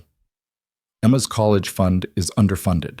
Sarah's medical bills and funeral expenses ate through most of our savings. I'm rebuilding it slowly, but at current rates, by the time Emma turns 18, she'll have maybe 30% of what she needs for a state school. Done. Lena's response was immediate. I'll establish a trust that covers full tuition, room, board, and expenses for 4 years at whatever school she chooses. No strings attached, completely anonymous if you prefer. No, Daniel's voice was firm. I didn't tell you that to ask for money. You didn't ask, I'm offering. Lena leaned forward. Daniel, you saved my life. If there's a concrete way I can help secure Emma's future, why would you refuse that? Because it's too much. Because it creates an obligation. Because Emma doesn't need to grow up knowing her college education was paid for by someone her father saved. Daniel's jaw was tight. She needs to believe she earned her future through her own merit, not through my job or my past or some debt her father incurred. Lena started to argue, then stopped. She was approaching this wrong, trying to solve a problem with resources when Daniel had already told her that wasn't what mattered to him. She needed to think differently, to understand what he actually valued versus what she assumed he should want. What if it wasn't framed as payment, she said slowly. What if it was a scholarship program that Cross Enterprises established for children of veterans? Emma would have to apply, meet criteria, compete fairly. She'd earn it based on her own merit, but you'd know the opportunity exists partly because of what happened between us. Daniel considered this, his expression unreadable. That's a lot of infrastructure to build just to help one kid. Who said it would only help one kid? Lena felt the familiar rush of strategic thinking kicking in, but this time channeled towards something beyond profit. There are thousands of veterans in this city working jobs below their skill level because they're prioritizing stability over advancement, just like you. Their kids deserve opportunities. Why shouldn't Cross Enterprises invest in that? Because it's expensive and offers no return on investment. Daniel's response was automatic, probably repeating objections he'd heard from corporate leadership before. It offers exactly the return that matters, supporting families who've already sacrificed for this country. Lena's voice carried conviction. And frankly, if Cross Enterprises can't afford to invest in veteran families while maintaining profitability, then I've built the company wrong. Something shifted in Daniel's expression, a crack in the careful guardedness he'd maintained throughout the conversation. You're serious? Completely. Lena pulled out her phone, already making notes. I'll have Marcus draft a proposal for a veteran family scholarship program. Substantial funding, clear criteria, administered through an independent committee so there's no appearance of favoritism. Emma can apply when she's ready, along with any other qualifying students. She'll earn her spot fairly, but the opportunity will exist. That's not what I expected from this conversation. Daniel's voice carried something that might have been respect. What did you expect? That you'd cut me a check, I'd refuse it, and we'd both walk away feeling uncomfortable about unresolved obligations. His smile was slight but genuine. This is better. This actually means something beyond the two of us. That's the point. Lena set down her phone. You told me to make different choices, to see people, to build something better. A scholarship program for veteran families does all of that while also creating a structure that lasts beyond this moment. It's not about paying you back, Daniel. It's about paying forward in a way that honors what you represent. Daniel studied her for a long moment, his gray eyes serious. You understand that if you do this, people will ask questions. They'll want to know why suddenly Cross Enterprises is investing in veteran families. Some will figure out the connection to that night. Let them. Lena's voice was steady. The truth is that one of my employees saved my life, and it made me reevaluate how I run my company and treat the people who work there. That's not a scandal. It's a testament to the kind of culture I should have been building all along. You're going to get pushback from your board. I've gotten pushback from my board since day one, Lena smiled. The difference is that this time I'm fighting for something that actually matters, instead of just fighting to prove I belong in the room. Marie returned to clear the empty pie plates, glancing between them with obvious curiosity. You two figure out those world problems yet? Working on it, Daniel said. Rome wasn't built in a day. Neither was a decent piece of pie, but somehow I manage both. Marie winked at Lena. You take care of yourself, honey. Danny here's got good instincts about people. If he's taking time to talk to you, means you're worth the effort. After she left, Lena looked at Daniel with raised eyebrows. High praise. Marie's known me long enough to read me accurately. Daniel glanced at his watch, a basic model that probably cost less than the coffee Lena bought most mornings. I should get back. Emma will be wondering why I'm out so late on a school night. One more question before you go. Lena hesitated, then pushed forward. Do you regret it? Leaving medicine, stepping back from work that used your full skill set, accepting a position that most people would see as beneath your capabilities. Daniel stood, pulling out his wallet to leave cash for Marie despite the pie being on the house. Not for a second. I've watched Emma grow from a grieving 7-year-old into a smart, kind, curious 12-year-old who loves science and helps her classmates with homework and knows that her dad will always be there when she needs him. That's not a consolation prize, Lena. That's the whole point. He started to leave, then turned back. You asked what you learned from that night in the hallway. Here's what I learned. Even CEOs bleed. Even powerful people need help. Even someone who's built an empire can be reduced to their essential humanity by something as simple as a ruptured appendix. Maybe that's the real lesson. We're all just people trying to survive, and the structures we build around ourselves don't change that fundamental truth. Lena watched him walk away, watched him pause at the counter to say something that made Marie laugh, watched him push through the door into the night with the easy confidence of someone who knew exactly who he was and what he valued. She sat alone in the booth for another 20 minutes, finishing her coffee and thinking about small choices that accumulated into different lives. about seeing people instead of functions, about building community instead of just building success. When she finally left Rosie's, she paused to introduce herself properly to Marie, learned that the older woman had worked the night shift for 32 years to be home with her kids during the day, learned that her grandson really was brilliant and headed for great things, learned that Marie had watched hundreds of people come through those doors over the decades and could read life stories in how they held their coffee cups. "You're going to be okay, honey," Marie said as Lena prepared to leave. "I can tell. You've got that look people get when they've decided to stop running from something and start running toward something instead." "What am I running toward?" "That's for you to figure out. But my guess?" Marie smiled with the wisdom of someone who'd served coffee to people at their best and worst. "You're running toward the person you're supposed to be instead of the person you thought you had to become. That's a good direction." Outside, the city was settling into its late-night rhythm. Lena stood on the sidewalk and looked up at the tall buildings that defined the downtown skyline, including Cross Enterprises Tower in the distance. From here, her empire was just one light among many, no more or less significant than the apartments where people like Daniel and Emma lived their lives in quiet dignity. The realization should have been humbling. Instead, it felt like permission to be human, to be imperfect, to measure success by metrics that couldn't be quantified on a balance sheet. Her phone buzzed with messages from Marcus, probably checking on how the meeting went. Lena ignored them for the moment, choosing instead to walk the 3 blocks to where her car was parked, paying attention to her surroundings in a way she usually didn't. She noticed the homeless veteran on the corner with a sign that mentioned service in Desert Storm. She noticed the late-night cleaning crew visible through the windows of an office building, working while the executives who employed them slept. She noticed the security guard at a residential high-rise, standing watch so residents could feel safe. All the invisible infrastructure that made her world possible. By the time Lena reached her car, she'd made several decisions.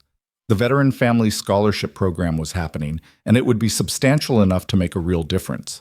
She was going to learn the names of every person who worked night shift in Cross Enterprises Tower, starting with security and cleaning staff. And she was going to have a conversation with Marcus about restructuring her schedule to include time for the kind of presence that Daniel had described. Showing up consistently, building relationships, being part of a community instead of just leading a company. Would it be easy? No. Would it feel awkward and uncomfortable at first? Probably. Would her board question whether she was losing her edge?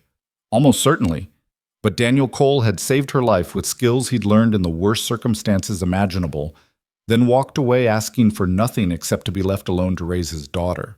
If he could sacrifice career prestige for what actually mattered, surely Lena could sacrifice some efficiency for humanity. She drove home through streets that suddenly felt less like a city she commanded and more like a community she was part of, and for the first time in longer than she could remember, Lena Cross felt like she might be heading in the right direction. The next morning, she started with something small, arriving at the office at a normal hour instead of in the pre-dawn darkness.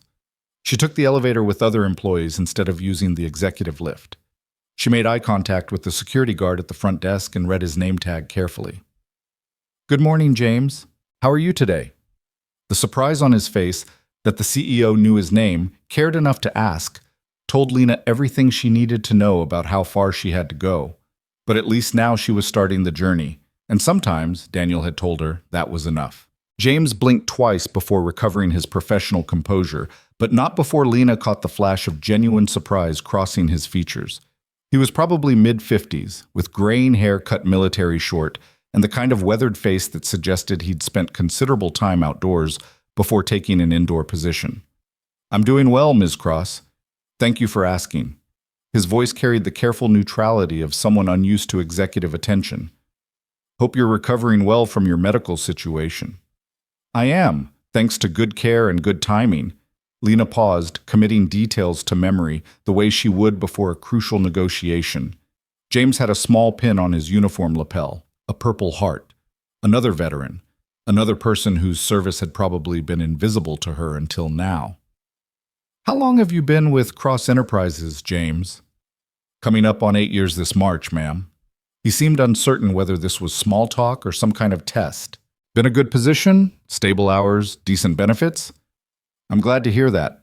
If there's ever anything that would make the job better, I hope you'll feel comfortable bringing it up through proper channels. Lena meant it, though she could see James didn't quite believe her. That was fine. Trust was earned through consistency, not declarations. Have a good day. You too, Ms. Cross. As Lena walked toward the main elevators, she noticed several other employees doing double takes at seeing their CEO using the public lifts instead of the executive express. In the elevator car, she found herself standing next to a young woman in an IT department polo shirt, clutching a large coffee and looking like she was running on 3 hours of sleep. Long night? Lena asked. The woman startled, nearly spilling her coffee. Oh, Miss Cross, I didn't… Yes, ma'am. Server migration. We had to do it overnight to minimize business disruption. I appreciate that dedication. Lena noticed the woman's name tag read Chen A. IT Infrastructure. The seamless technology experience doesn't happen by accident. Thank you for making it possible. The young woman, Amanda, Lena reminded herself to find out the full name, looked like she'd been handed an unexpected gift. Just doing my job, ma'am. And doing it well. The elevator dinged for the executive floor. As Lena stepped out, she glanced back. Make sure you get some sleep today, Amanda. The servers will still be there tomorrow. The doors closed on Amanda's surprised smile, and Lena continued to her office, already feeling the weight of how much had been invisible to her for so long. Every smooth operation, every perfectly functioning system, every clean floor and secured entrance, all of it required human effort that she'd taken for granted. Marcus was waiting in her office, 2 cups of premium coffee on the meeting table and a tablet loaded with what was undoubtedly the day's urgent priorities. He took one look at her face and set down the tablet with a knowing expression. You're going to upend everything, aren't you? Just the parts that need upending.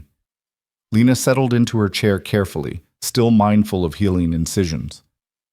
Tell me about our employee recognition programs, specifically for service workers, security, facilities, IT infrastructure. How do we currently acknowledge their contributions?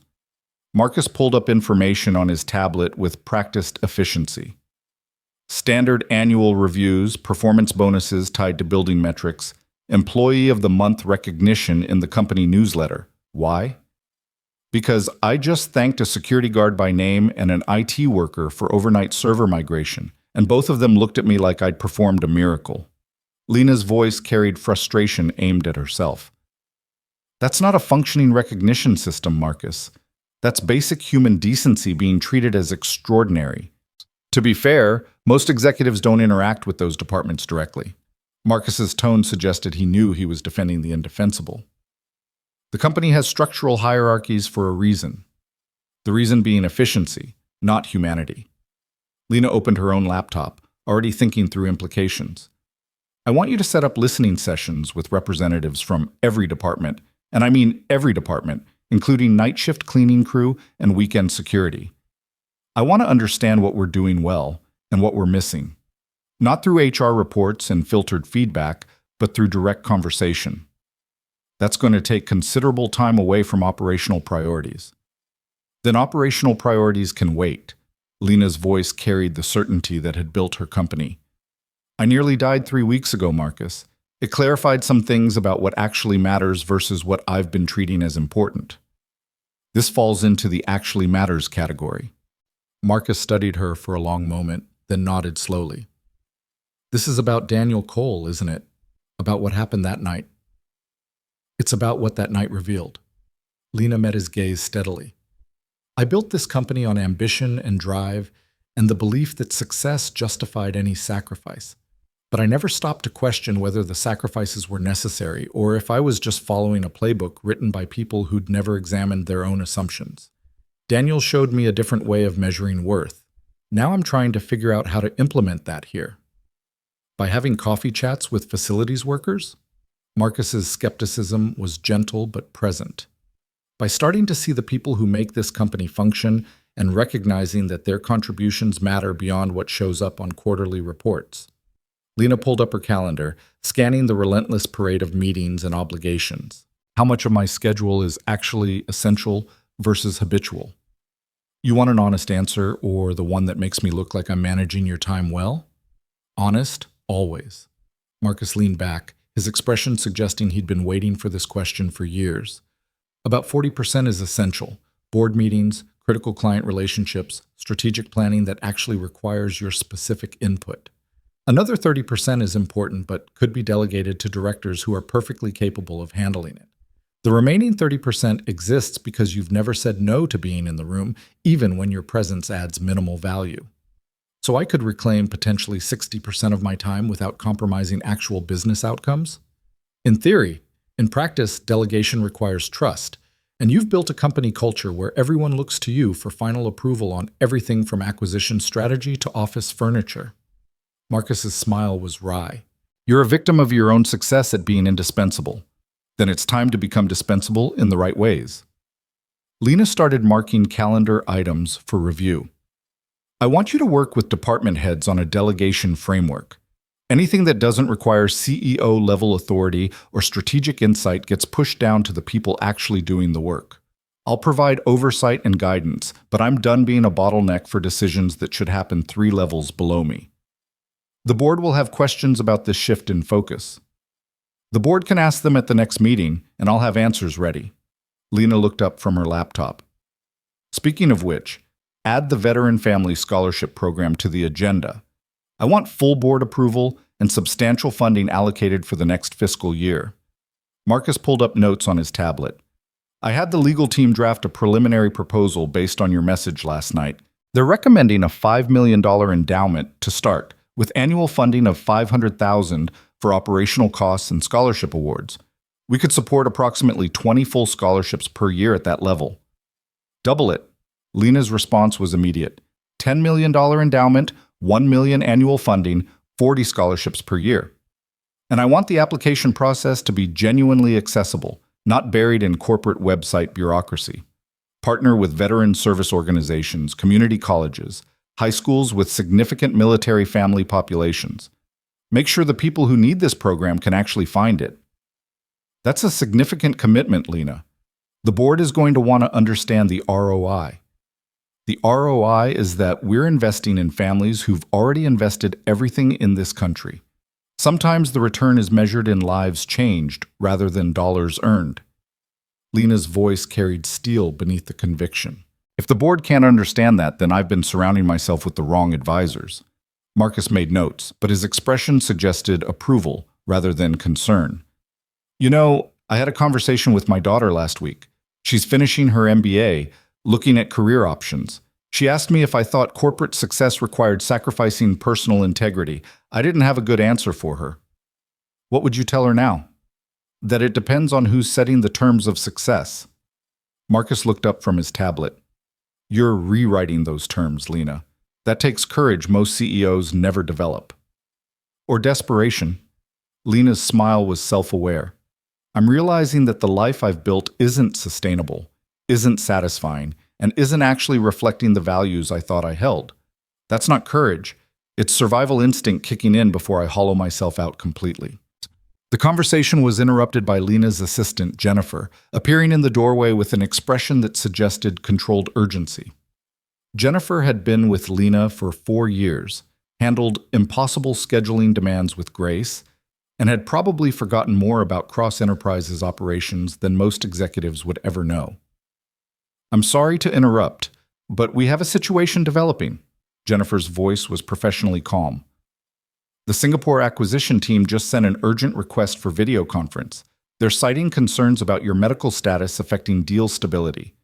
Lena felt the familiar surge of frustration that came with being a young female CEO. Any sign of weakness, any hint of vulnerability, and suddenly her capability was questioned. She took a breath, forcing herself to approach this strategically rather than emotionally. When do they want to meet? Within the hour, if possible.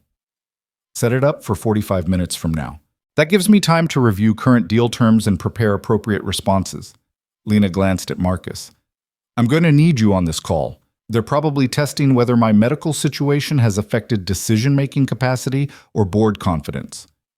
They're testing whether they can leverage your appendicitis to renegotiate terms, Marcus corrected, which is both insulting and, unfortunately, predictable. After Jennifer left to coordinate the video conference, Lena pulled up the Singapore acquisition files, scanning through negotiation history and current terms with the systematic focus that had made her successful. The deal was solid, beneficial for both parties, properly structured, with contingencies that protected all stakeholders. The Singapore team's sudden concern about her medical status was transparently a tactic to create uncertainty they could exploit. "They're worried I'll be distracted or weakened," Lena said, thinking out loud. "They want to know if my board is wavering, if there's internal instability they can use to extract concessions." Standard hardball tactics. Marcus was already pulling up supporting documentation. "How do you want to play it?" "With absolute honesty." Lena closed her laptop, decision made. "I'm going to tell them exactly what happened, that I had a medical emergency, received excellent care, and am fully recovered and engaged. I'm going to make it clear that my health status has zero impact on my capacity to lead this company or close this deal. And then I'm going to politely suggest that if they're looking for weakness to exploit, they're going to be disappointed, and we can all save time by proceeding with the terms as negotiated. That's a risk. Showing any vulnerability is human." Lena's voice was firm. "I'm done pretending that CEOs don't get sick, don't need help, don't experience the same physical limitations as everyone else. If the Singapore team can't handle the reality that I'm a human being who had a ruptured appendix and recovered, then maybe they're not the partners we want for a long-term strategic relationship." Marcus's expression shifted into something that might have been pride. "You're really doing this, rewriting the entire playbook." "Someone has to." Lena stood, testing her stamina after the morning's activity. The incisions pulled but held, healing properly, getting stronger. "Set up the conference room. Let's show Singapore exactly what they're dealing with." The video conference 45 minutes later confirmed Lena's suspicions. The Singapore team, led by Chairman Wei Chen, opened with elaborate concerns about her health, questions about board stability, and thinly veiled suggestions that perhaps more time was needed to ensure all parties were operating from positions of strength. Lena let them finish, then leaned forward into the camera with the direct gaze that had served her well in countless negotiations. "Mr. Chen, I appreciate your concern for my well-being. Let me address this clearly so we can move forward productively. 3 weeks ago, I experienced a ruptured appendix that required emergency surgery. The medical situation was serious, but was handled effectively thanks to excellent care. I'm now fully recovered, fully engaged, and completely capable of executing on all commitments Cross Enterprises has made." She paused, letting that sink in, watching Chen's carefully neutral expression for micro-reactions. "If your concern is genuine medical interest, I thank you for it. If your concern is strategic testing to identify potential weaknesses you can leverage, I'll save you time. There are none. My board is unified, my company is strong, and the terms we've negotiated represent fair value for all parties. If you'd like to proceed on that basis, excellent. If you prefer to waste time manufacturing concerns about my appendix, perhaps we should reevaluate whether this partnership serves mutual interests." The silence on the other end of the video connection stretched for 5 seconds, an eternity in negotiation terms. Then Wei Chen's face shifted into something that might have been respect or resignation. "Ms. Cross, you have always been direct. I appreciate that quality." His English was impeccable, his tone carefully modulated. "Our board had questions. You have answered them clearly. Shall we proceed with finalizing acquisition terms?" The rest of the call was purely technical, reviewing timelines, confirming regulatory compliance processes, establishing communication protocols for the integration phase. By the time they disconnected 90 minutes later, the deal was back on track, stronger for having weathered the attempted power play. Marcus waited until the video screen went dark before speaking. That was either brilliant or reckless. Probably both. Lena felt the adrenaline of confrontation fading, leaving behind the familiar exhaustion of high-stakes negotiation. "But I'm tired of playing defense about being human. If business partners can't handle the reality that executives occasionally get sick, they're going to struggle with every other reality of long-term partnership. The board is going to hear about this. Chen will make sure of it, one way or another." "Good. Let them hear that their CEO handles challenges directly instead of hiding behind corporate doublespeak." Lena gathered her materials, her mind already moving to the next priority. "Speaking of the board, I want to schedule individual conversations with each member before the next full meeting. I need to understand where they stand on the changes I'm implementing. That's a lot of time investment for what amounts to managing personalities. It's a necessary investment in ensuring I have the support to make meaningful changes. Lena's voice carried the weight of experience. I've watched too many good initiatives die because the groundwork wasn't laid properly. I won't make that mistake here. The next 2 weeks fell into a pattern that felt simultaneously exhausting and energizing. Lena restructured her schedule around the listening sessions she'd requested, meeting with representatives from every department level in small groups where hierarchy could be temporarily suspended in favor of honest dialogue. The conversations were revelatory in ways both encouraging and uncomfortable. The day shift security team talked about feeling invisible, except when something went wrong. The IT infrastructure group discussed being treated as cost centers rather than essential enablers. The facilities crew shared stories of working around executive meetings, cleaning offices while pretending not to exist, making themselves invisible because visibility meant being seen as interruptions. Through it all, patterns emerged. People wanted to be acknowledged, to have their expertise recognized, to understand how their work connected to larger company goals. They wanted reasonable schedules that didn't assume unlimited availability. They wanted to feel like their presence mattered beyond the functions they performed. Lena took notes in every session, asked questions, and resisted the urge to immediately problem solve. Daniel had told her that showing up consistently and listening mattered more than quick fixes. She was learning that lesson repeatedly, discovering that sometimes the most valuable thing she could offer was attention rather than solutions. 3 weeks after her conversation with Daniel at Rosie's Diner, Lena was reviewing notes from that day's listening session when Jennifer appeared with an expression that suggested something unusual had happened. "There's a situation on the plaza level."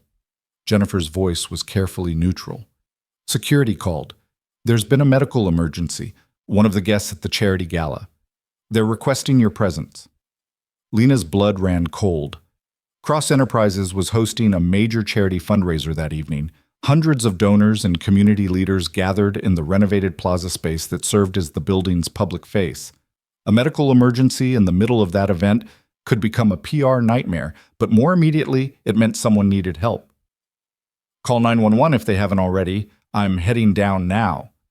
Lena was already moving, Jennifer falling into step beside her with phone in hand, relaying updates.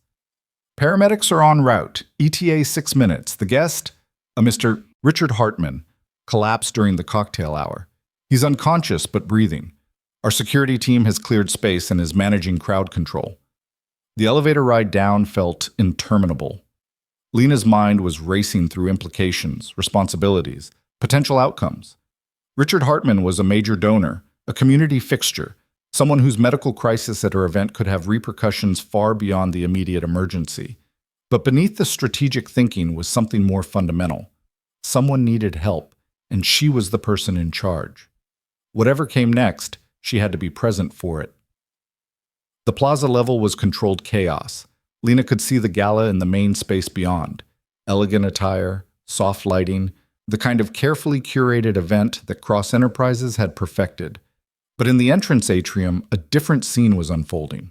Richard Hartman, distinguished philanthropist in his mid-60s, was lying on the marble floor with security personnel keeping bystanders at a respectful distance.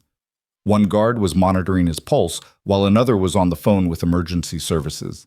And kneeling beside Hartman, working with swift efficiency to establish an airway and check vitals, was Daniel Cole. Lena's steps faltered for just a moment, surprise and recognition colliding. Daniel was in civilian clothes, dark slacks, white button-down shirt, probably attending the gala as a member of the community rather than as security staff. But he'd clearly dropped whatever he was doing to respond to the emergency with the same instincts that had saved Lena's life weeks earlier. She crossed the space quickly, staying out of Daniel's way but making her presence known. "What's the situation?" Daniel glanced up, recognition flashing across his features before his focus returned to his patient. "Cardiac event, probably myocardial infarction based on presentation. He's got a pulse, but it's weak and irregular. Breathing is shallow. I've got him positioned to optimize blood flow, but he needs emergency cardiac care immediately." One of the security guards, James, Lena recognized from morning greetings, spoke up. "Paramedics are 3 minutes out, Ms. Cross. Mr. Cole took over the moment Mr. Hartman collapsed. We'd barely started assessment when he was already running intervention. Because every second matters with cardiac events. Daniel's hands were moving as he spoke, checking pupil response, monitoring breathing patterns, his entire being focused on keeping Richard Hartman alive until professional help arrived. He needs aspirin if we have it, helps with blood clotting, and someone should find his wife, let her know what's happening without causing panic. Lena turned to Jennifer, who was already moving. Get aspirin from the first aid station. Find Mrs. Hartman and bring her here with someone from the gala staff who can provide support. As Jennifer coordinated responses, Lena knelt on the other side of Richard Hartman, staying out of Daniel's way but wanting to be present. Up close, she could see the older man's gray pallor, the labored breathing, the slight tremor that suggested his body was fighting desperately to maintain function. "Is there anything I can do?" she asked quietly. "Talk to him." Daniel's voice was calm, instructive. "He might be able to hear even if he can't respond. Let him know help is coming, that he's not alone. Gives the brain something to hold on to." Lena leaned closer to Hartman's ear, keeping her voice steady and reassuring. "Mr. Hartman, it's Lena Cross. You're at Cross Enterprises, and we have excellent help here. Paramedics are almost here. Your wife is being brought to you. You're going to be okay." She had no idea if any of that was true, if Richard Hartman would survive this, but Daniel had said to give him something to hold on to. Hope was better than silence. The next 2 minutes stretched impossibly. Daniel maintained his assessment and positioning, his hands steady, his voice calm as he updated the security team on status changes. Lena continued her quiet reassurance to Hartman, anchoring him with words even as his body fought its internal battle. Around them, the gala continued in ignorant celebration, music and laughter providing surreal counterpoint to the life and death drama unfolding in the atrium. Then paramedics burst through the entrance with equipment and authority, taking in the scene with professional speed. Daniel delivered a rapid-fire report, symptoms, timeline, interventions, current status, in language that made clear his medical background. The lead paramedic, a woman in her 40s with competent eyes, absorbed the information with nods. "Good work keeping him stable. We'll take it from here."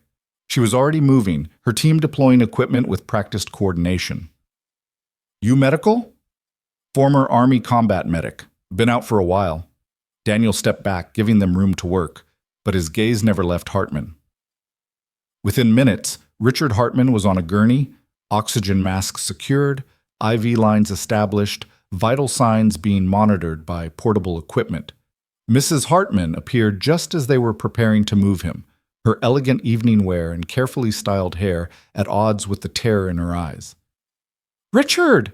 She rushed forward, but one of the paramedics gently intercepted her. "Ma'am, your husband has suffered a cardiac event. We're taking him to St. Catherine's Hospital immediately. You can ride with us, but we need to move now." Mrs. Hartman nodded numbly, her hand finding her husband's and gripping it like a lifeline.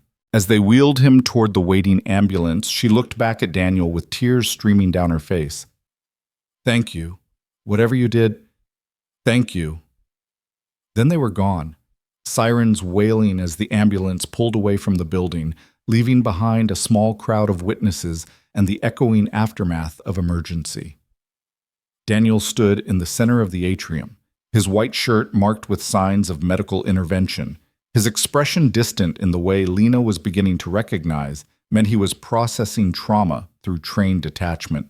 Around them, security was beginning to manage the gathered crowd, ushering curious onlookers back to the gala while maintaining professional calm. Lena approached Daniel carefully, aware that he was probably not in a place to appreciate attention. "Are you okay?" "I'm fine." The words came automatically, probably delivered 1,000 times in 1,000 similar situations. Then his gray eyes focused on her and something shifted. "Is this going to be a pattern? Me showing up when you're hosting events and someone needs emergency medical care?"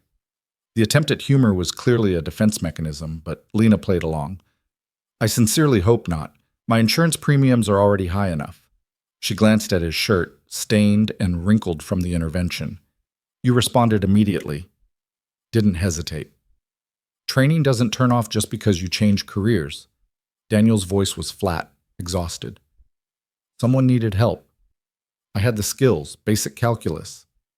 That's what you said about me. But this time, there were other people around. Security staff, gala attendees, plenty of potential helpers. You still chose to get involved. Because I'm the one who'd know what to do while everyone else was still processing what happened. Daniel's jaw tightened. Richard Hartman is someone's husband, probably someone's father. He gets to go home to them because I remembered how to manage cardiac emergencies. That's not heroism, Lena. That's basic human responsibility. Before Lena could respond, a commotion at the gala entrance drew their attention. Several board members were emerging, undoubtedly having heard about the medical emergency and coming to assess implications for the event. Leading them was Charles Morrison, the board's senior member, and Lena's most consistent source of strategic challenge. Charles took in the scene with sharp eyes, the disrupted atrium, the security presence. Lena standing with a man in rumpled clothing marked with evidence of medical intervention. His expression suggested he was calculating political implications even as he approached. Lena, we need to discuss how to handle this situation. The donors are concerned and we need a coordinated communication strategy. His gaze flicked to Daniel dismissively. Perhaps we should move this to a private space. In a moment, Lena's voice carried the authority that made subordinates pause. Charles, this is Daniel Cole. He's the person who kept Richard Hartman alive until paramedics arrived. Daniel, this is Charles Morrison, senior member of our board. Charles extended his hand with practiced politician's grace, but Lena caught the calculation in his eyes. We're grateful for your quick response, Mr. Cole. I'm sure the company will want to acknowledge your assistance appropriately. Not necessary. Daniel's handshake was brief, professional, clearly wanting to disengage. Daniel is also the person who saved my life 3 weeks ago. Lena's voice cut across whatever deflection Daniel was preparing. When I collapsed from a ruptured appendix, he's the one who kept me alive until emergency services arrived. Tonight, he did the same for Richard Hartman. So when the board discusses how to acknowledge this, I suggest we start by recognizing that we have someone in our community whose presence at our event seems to coincide with people not dying. That strikes me as worth noting. Charles's expression shifted through several rapid calculations. I wasn't aware of your involvement in Lena's medical situation, Mr. Cole. That certainly adds context. It doesn't need context. Daniel's voice hardened slightly. I helped 2 people who needed help. That's the entire story. Now, if you'll excuse me, I have a daughter at home who's going to wonder why I'm late. He started to leave, but Lena stepped into his path. Wait, please. Just 1 minute. Daniel stopped, his expression suggesting patience stretched thin. What? You can't keep doing this. Lena kept her voice low, aware of Charles and other board members watching. You can't keep saving lives and then disappearing into anonymity. It's not sustainable, and it's not fair to you. What's not sustainable is being in the spotlight. Daniel's voice carried an edge of frustration. I came to a charity gala because Emma's science teacher suggested it would be good for her to see community engagement. I wore my one decent shirt, wrote a check I could barely afford, and tried to be a good citizen. Then someone collapsed and I did what I was trained to do. That doesn't make me special, Lena. It makes me someone with useful skills who happened to be in the right place. Twice? Coincidence. At some point, coincidence becomes pattern. Lena was aware they were drawing attention, aware this conversation should happen privately, but something in Daniel's expression suggested if he left now, he'd find a way to avoid this discussion permanently. You told me at Rosie's that you carry the names of people you couldn't save. Tonight you saved someone. That has to mean something. Daniel's face went carefully blank, the wall she'd seen him raise in moments of emotional exposure slamming back into place. What it means is that Richard Hartman gets to go home to his wife. Everything else is noise. Charles cleared his throat, stepping closer with the smooth intervention of someone accustomed to managing difficult conversations. Perhaps we should continue this discussion after emotions have settled. Mr. Cole, I'd like to extend a formal invitation to meet with the board next week. We'd like to properly understand tonight's events and discuss appropriate recognition. I decline. Daniel's response was immediate. I appreciate the gesture, but I'm not interested in formal recognition or board meetings. I'm interested in going home to my daughter and explaining why Daddy's shirt is covered in someone else's medical emergency. He moved past them before anyone could object further, crossing the atrium with long strides that suggested barely controlled urgency to escape. Lena watched him go, frustration and concern warring in her chest. Daniel was running again, retreating from attention the same way he had after saving her life. The difference was that this time, he'd done it publicly, in front of hundreds of witnesses, during an event that would be discussed and analyzed in ways he couldn't control. Charles turned to Lena with an expression that suggested they needed to talk immediately. Your office, now. The board meeting that followed was tense and multifaceted.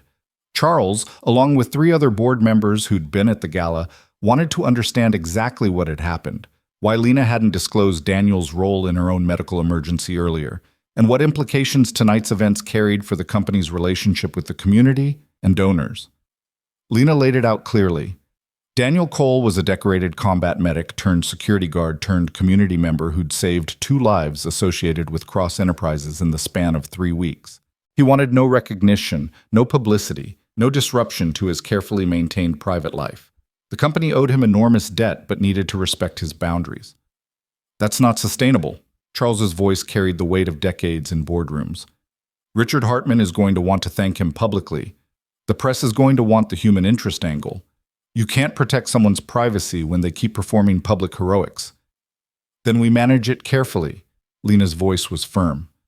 We acknowledge that someone at the event had medical training and provided assistance. We don't name names. We don't provide details beyond what's necessary for transparency. If Richard wants to express private gratitude, we facilitate that while protecting Daniel's boundaries. But we don't throw him to media wolves because it makes a good story. The board has fiduciary responsibility to manage company reputation. Another board member, Patricia Chen, spoke up with lawyerly precision. A story about Cross Enterprises events featuring medical emergencies where unnamed heroes save the day is going to generate questions. Media pressure will eventually identify Mr. Cole, regardless of our intentions. We should get ahead of that narrative. No. Lena's response was absolute. We respect Daniel's choice, even if it's inconvenient for our narrative management. He's not a PR asset to be deployed. He's a human being who's made his preferences clear. The conversation continued for another hour, circling around questions of responsibility, reputation, and respect. By the time the board members finally dispersed, Lena was exhausted and frustrated, and increasingly certain that Daniel's worst fears about attention were about to be realized regardless of her efforts to prevent them. She was right. By the next morning, the story was everywhere. Not through any official Cross Enterprises channels, but through social media posts from gala attendees, through Richard Hartman's son posting grateful updates about his father's condition and mentioning the hero who'd saved him, through the networked gossip that made privacy increasingly impossible in the age of constant documentation. Daniel Cole's name was attached to the story within hours, along with photos from the gala showing him kneeling beside Richard Hartman, focused and competent in a way that contrasted dramatically with his rumpled civilian appearance. Someone had dug up his military service record. Someone else had connected him to Lena's own medical emergency weeks earlier. By noon, 3 news outlets were calling Cross Enterprises requesting interviews with the hero security guard. By evening, Daniel's apartment building was being staked out by a local news crew hoping for a comment. Lena watched it unfold with growing horror and guilt, knowing that every fear Daniel had expressed about publicity was being realized in real time. She'd promised to protect his privacy, but the reality was that once he'd stepped into public view, that protection had become impossible. She tried calling him multiple times. The calls went straight to voicemail. She sent messages that went unread. She even dispatched Marcus to Daniel's apartment with an apology and an offer to help manage the media attention. But Marcus returned with the report that Daniel had refused to open the door and had asked, through the closed door, to be left alone. 3 days after the gala, Lena received a message that stopped her cold. It came through official building security channels, a simple email that felt like a severing. Ms. Cross, please accept this as my formal resignation from Cross Enterprises, effective immediately. I appreciate the opportunity to serve, but have determined that continued employment is not compatible with my family's needs. I wish you and the company every success. Daniel Cole. Lena stared at the words, feeling something crack in her chest. She'd done exactly what Daniel had feared most. Pulled him into visibility, disrupted his carefully maintained anonymity, forced him back into the public eye he'd deliberately left behind. She'd meant to honor him. Instead, she'd destroyed the quiet life he'd built for Emma. The realization sat heavy and bitter, and Lena found herself back at Rosie's diner at 9 p.m., hoping against hope that Daniel would show up for a conversation she had no right to expect. He didn't come. But Marie did, sliding into the booth across from her with coffee and the kind expression of someone who'd been watching this drama unfold from the edges. "He's not coming tonight, honey." Marie's voice was gentle. "Danny's in protective mode right now. That means circle the wagons and shut out everything that threatens his daughter's stability." "I ruined his life." Lena's voice came out hollow. "I promised to respect his boundaries, and instead I created exactly the situation he was trying to avoid." "You didn't create anything." Marie poured coffee for both of them. "Danny created this by being the kind of person who can't walk past someone who needs help. That's on him, not you. The question is what happens next." "I don't know." Lena wrapped her hands around the coffee mug. "He won't talk to me. He's resigned. I've destroyed the trust we were building." Marie studied her with eyes that had seen decades of human drama play out across diner tables. "You want to know what I think? I think Danny's scared. Not of the attention, but of what the attention represents. He built a life where he controls all the variables, where Emma's world is stable and predictable. Now it's not, and he's doing what he always does when things get unpredictable: tactical withdrawal. So I just wait for him to stop running? No. You give him space, but you also make it clear the space isn't rejection." Marie's voice carried hard-won wisdom. "Danny spent years in situations where, if you weren't useful, you were forgotten. His worst fear isn't attention, it's being used and then discarded. You show him that's not what this is." "How?" "By doing what you said you'd do, by changing how you run that company, by making the scholarship program real, by showing him through action that this isn't about leveraging his story for your benefit." Marie smiled. "And maybe by stopping by here in a couple weeks when he's had time to realize the world didn't actually end just because people noticed him." Lena left the diner with more questions than answers, but also with something that felt like a path forward. She couldn't undo the publicity. She couldn't restore Daniel's anonymity, but she could prove through sustained action that her intentions had been genuine, that the changes she'd committed to weren't contingent on his participation or cooperation. Over the next 2 weeks, Lena threw herself into the work Daniel had inspired.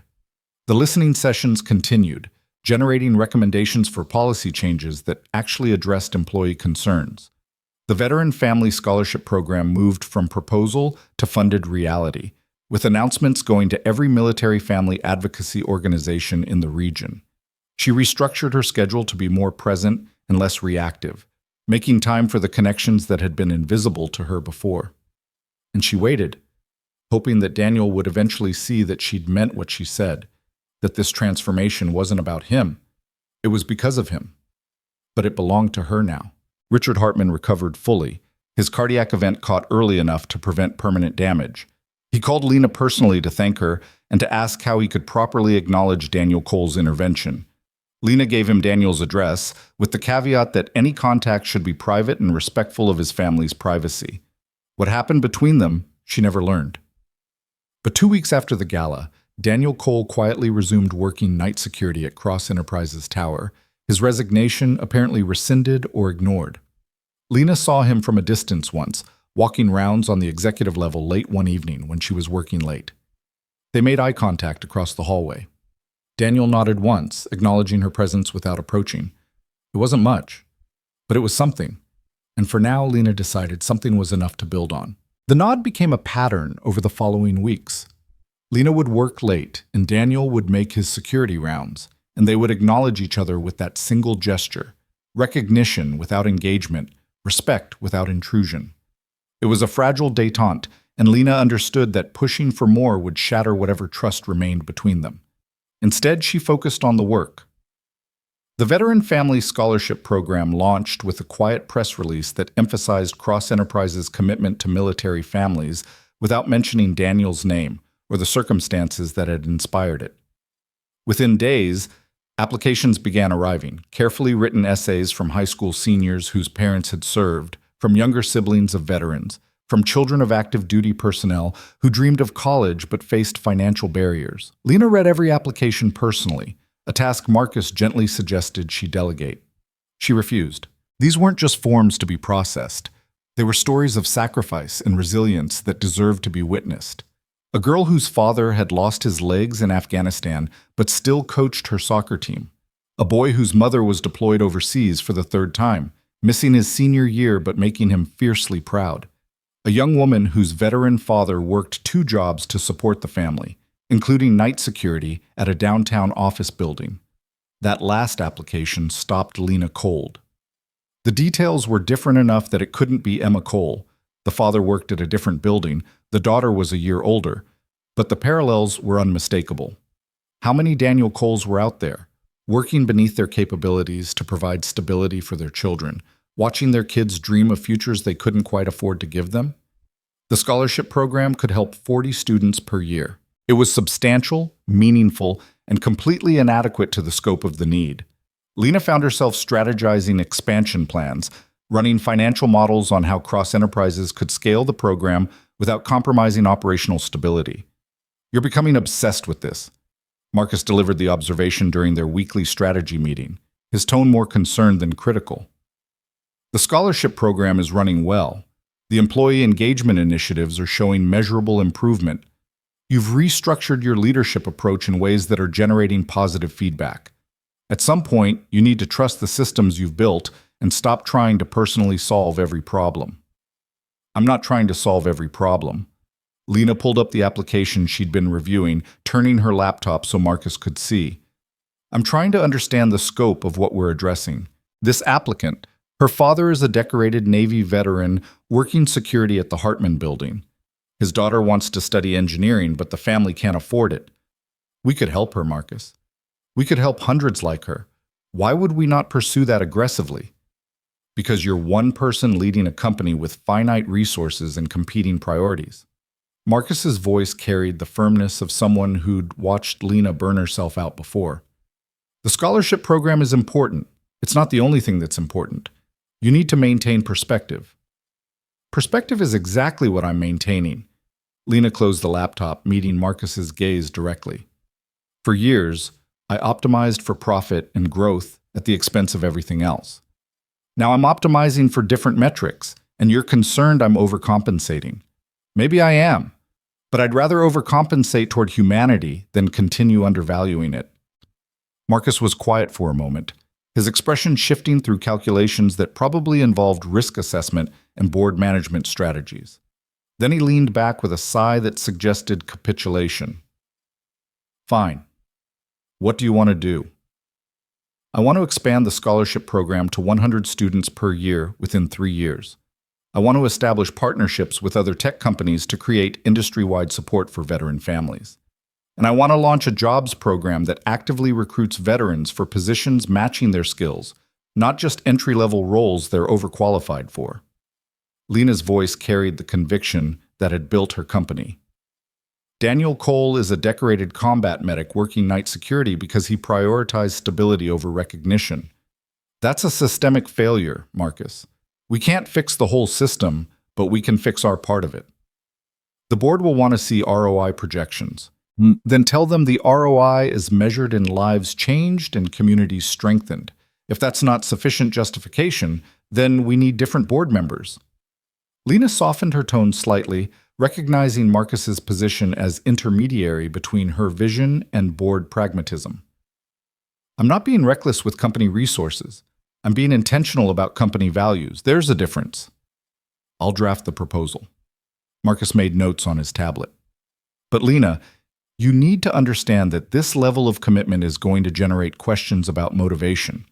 Some board members already think your near-death experience affected your judgment. Doubling down on initiatives inspired by that experience is going to reinforce those concerns." "Let them question."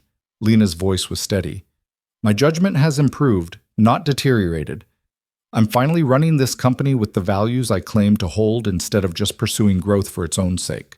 If the board can't support that evolution, then we're going to have some difficult conversations about leadership direction.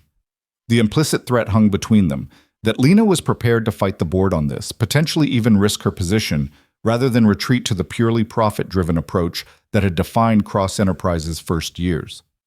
It was a dramatic shift, and Marcus's expression suggested he was still calculating whether it represented strength or vulnerability. Before he could respond, Jennifer appeared in the doorway with an expression that suggested something unusual had occurred. "I'm sorry to interrupt, but there's someone in the lobby asking to see you. He doesn't have an appointment and he refused to state his business with reception, but he was quite insistent that you'd want to know he was here." "Who is it?" "Daniel Cole." The name landed like electricity in the room. Lena felt her pulse spike, surprise and anticipation colliding. After weeks of careful distance, of wordless nods and respected boundaries, Daniel had voluntarily come to her office during business hours, a dramatic departure from his pattern of maintaining separation between his work life and any interaction with her. "Send him up." Lena was already standing, smoothing her suit jacket with hands that wanted to shake. "Marcus, we'll continue this later." Marcus gathered his materials with a knowing expression. "Good luck. Something tells me this conversation is going to be important." After he left, Lena had 3 minutes alone to try to calm her racing thoughts. Why was Daniel here? Had something happened with Emma? Was he finally ready to accept proper recognition for saving Richard Hartman? Or was this something else entirely? A confrontation about the publicity he'd feared? A final severing of whatever connection had formed between them? When Jennifer ushered Daniel into her office, Lena's first observation was that he looked tired. Not physically exhausted, but emotionally worn in the way that suggested he'd been wrestling with something difficult for considerable time.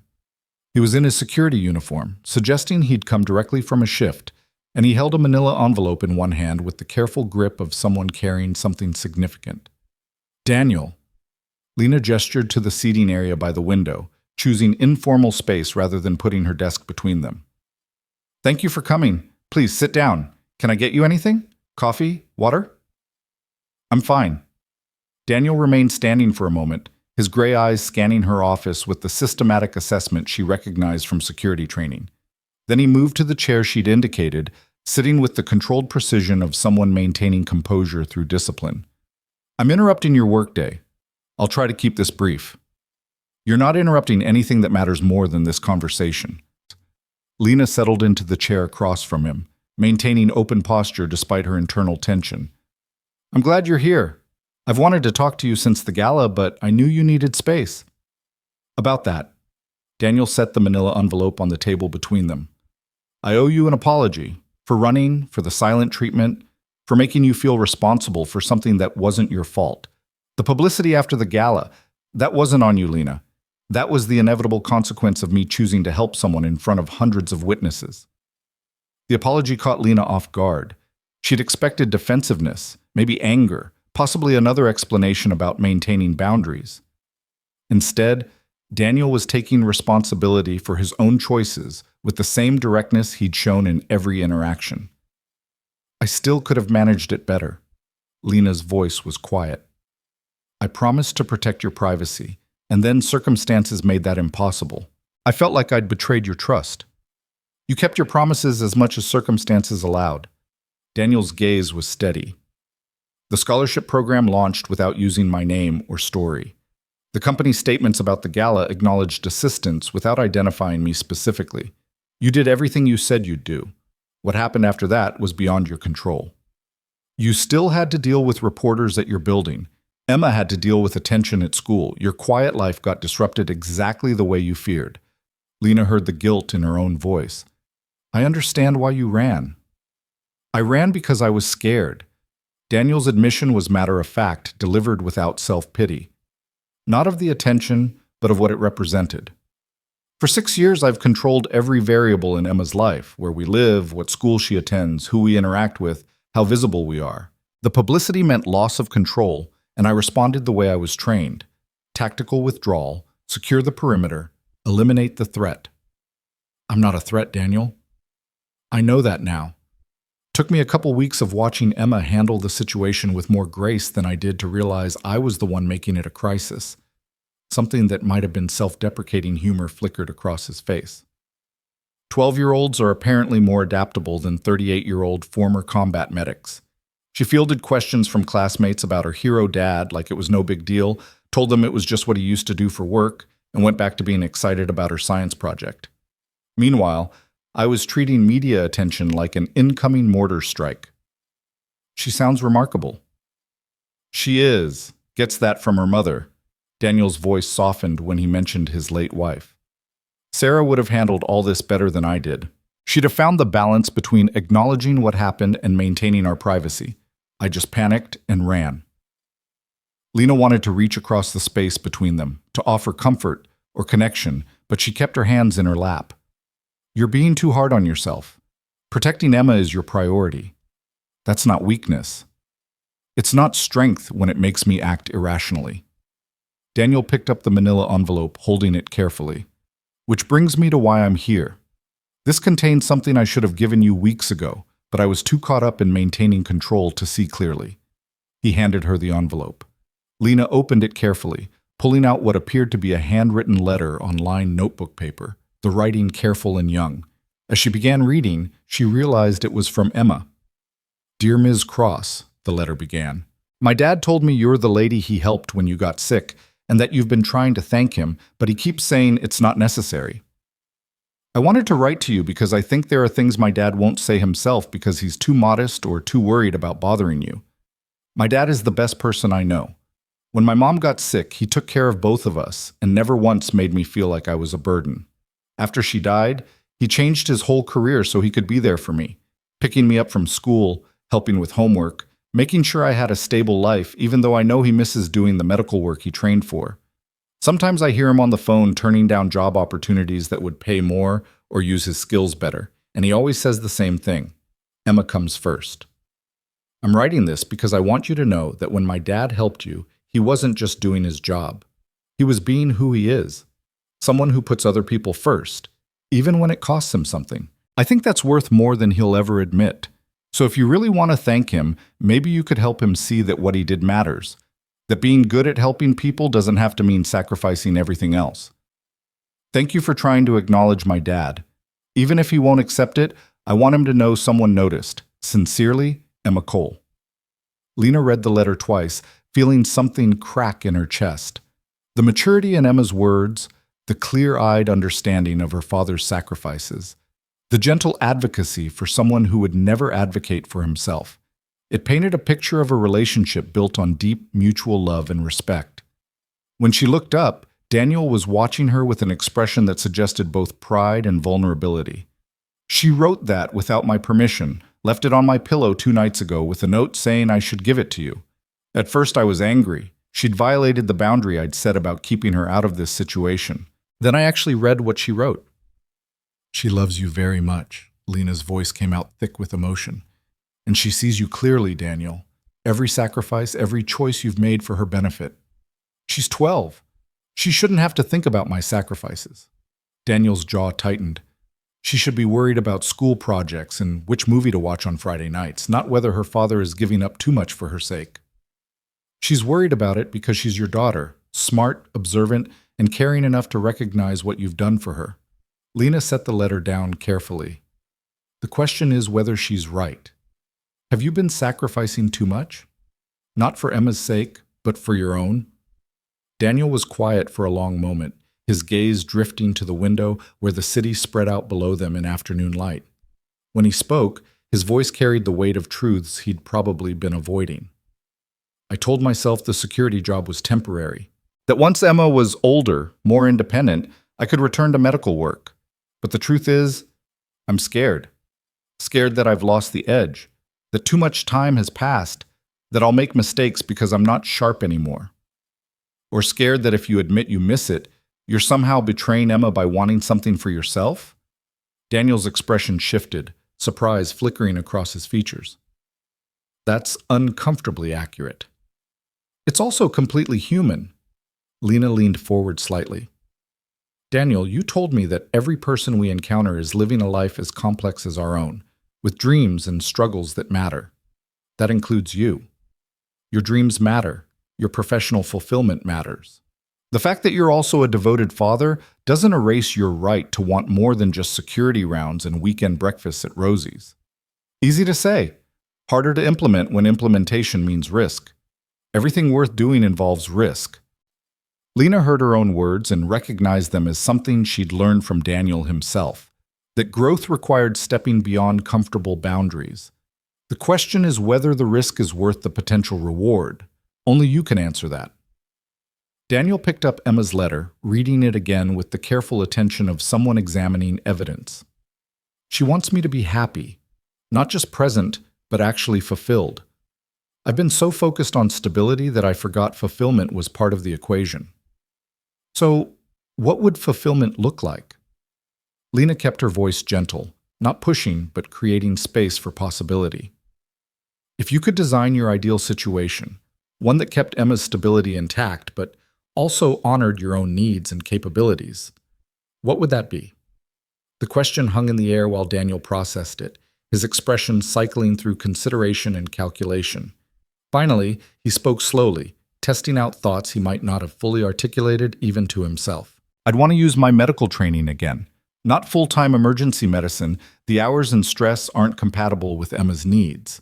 But something clinical, something where I'm directly helping people with the skills I spent years developing. Community health clinic, maybe. Urgent care on a part-time basis. Something that lets me practice medicine while maintaining the schedule stability Emma needs. That sounds like a reasonable goal. Lena was already thinking strategically, seeing possibilities. Cross Enterprises has relationships with several community health organizations through our corporate responsibility initiatives. I could make introductions, help facilitate conversations about positions that might match your requirements. I don't want charity. The words came out sharper than probably intended, defensive instinct kicking in. I don't want a job because the CEO owes me a debt. I want to earn a position based on my qualifications and current capabilities. I'm not offering charity. I'm offering networking facilitation. Lena kept her voice level. You have skills that community health organizations desperately need. I have connections that could help you find organizations aligned with your needs. That's not debt payment. It's efficient resource matching. You'd still have to interview, demonstrate capability, earn the position on merit. Daniel studied her with the intensity that suggested he was evaluating not just her words, but her intentions. Why? Why do you keep pushing to help when I keep pushing back? The question deserved honesty. Lena took a breath, organizing thoughts she'd been carrying for weeks. Because that night in the hallway, you treated me like I mattered, not because of my position or wealth or influence, but because I was a human being who needed help. You saw me when I'd spent years making myself invisible behind corporate armor. That changed something in me, Daniel. Made me want to be someone who sees people the way you do, who helps when I can, regardless of whether there's strategic benefit. Helping you find meaningful work isn't about paying a debt. It's about being the kind of person I'm trying to become. The silence that followed was heavy with unspoken things. Recognition, respect, maybe the beginning of something that could be called friendship, if circumstances allowed. Daniel's gray eyes held hers, and Lena saw the moment he decided to trust her offering, to let someone help him the way he'd spent years helping others. Okay, the word came out quietly but firmly. I'll accept your help with networking, but I need you to understand something. If this doesn't work out, if I interview and they decide I'm not qualified or my skills are too rusty, that's on me. You've made the introduction. What happens after that is my responsibility. Agreed. Lena felt relief mixed with anticipation. I'll have Marcus compile a list of community health organizations we work with, along with contact information for their HR directors. You can reach out directly, mention that you were referred through Cross Enterprises Community Partnership Program. Everything after that is between you and them. That's fair. Daniel stood, preparing to leave, but paused.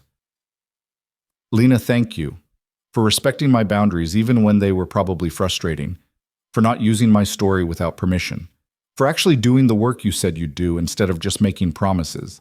That matters more than you probably realize. It matters to me too. Lena stood as well, extending her hand for a handshake, that felt like sealing something more significant than a business agreement.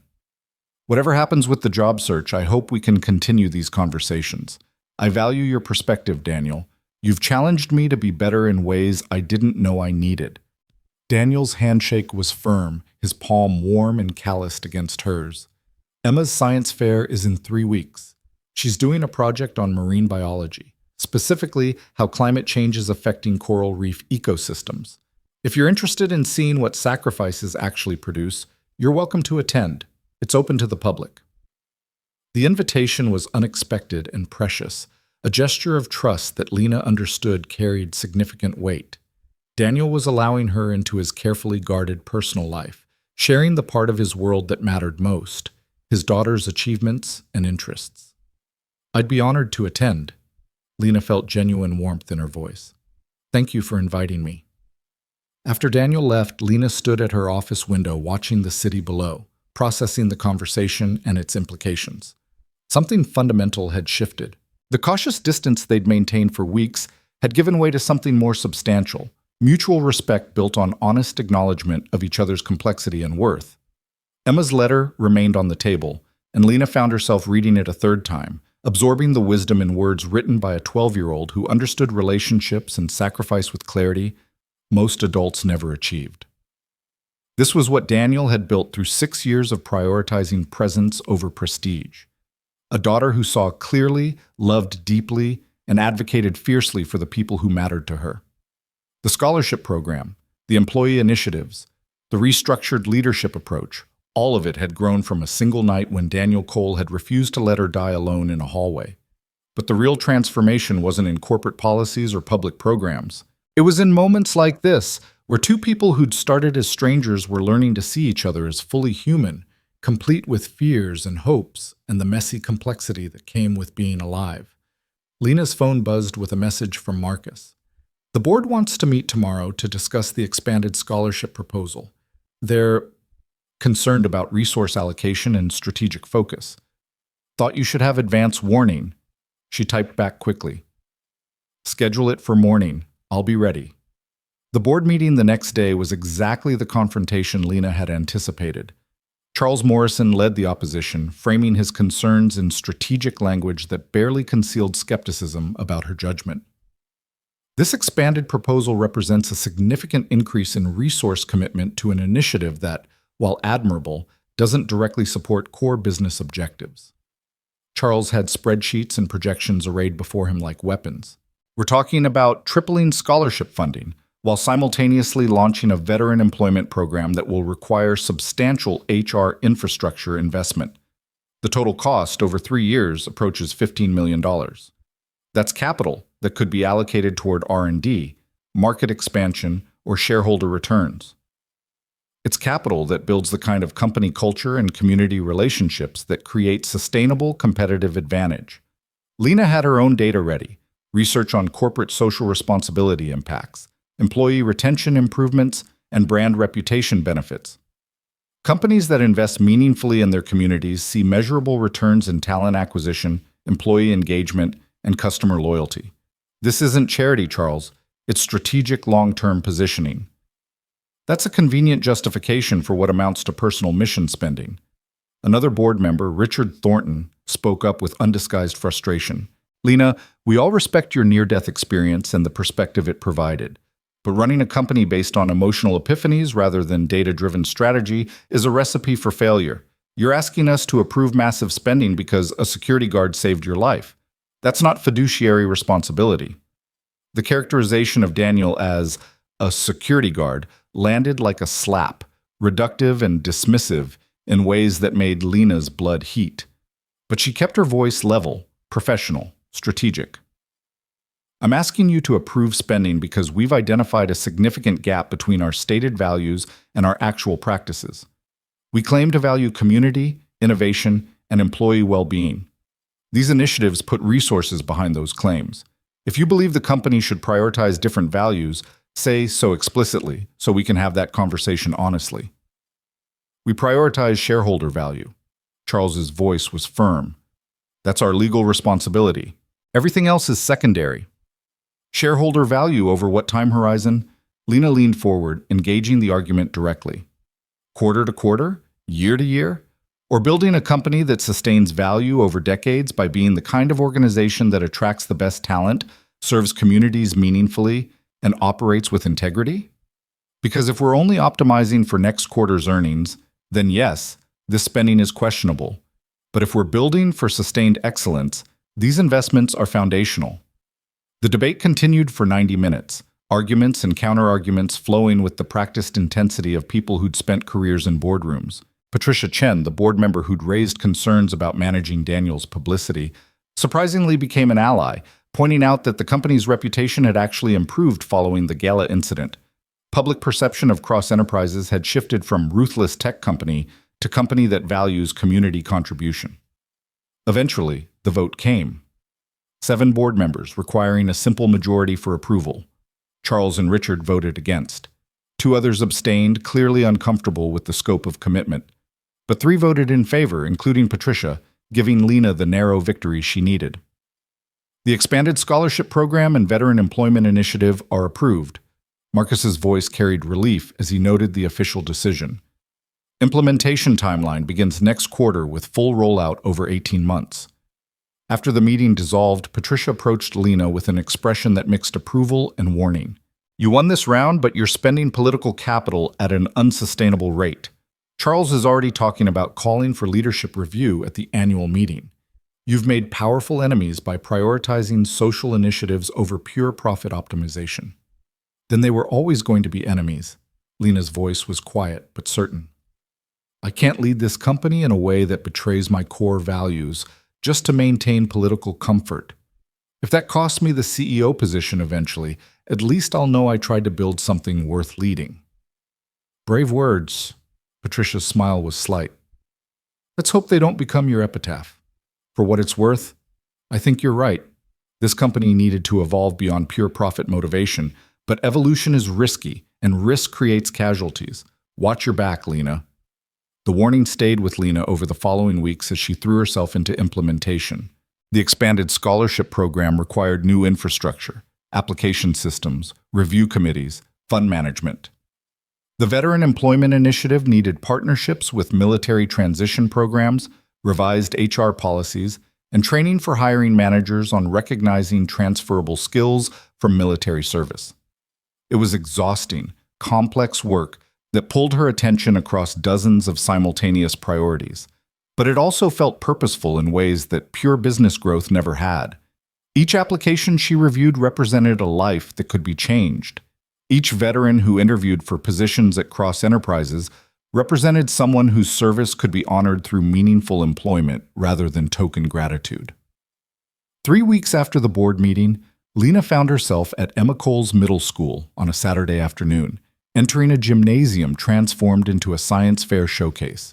Dozens of projects filled the space: solar system models, volcano demonstrations, presentations on everything from weather patterns to robotics.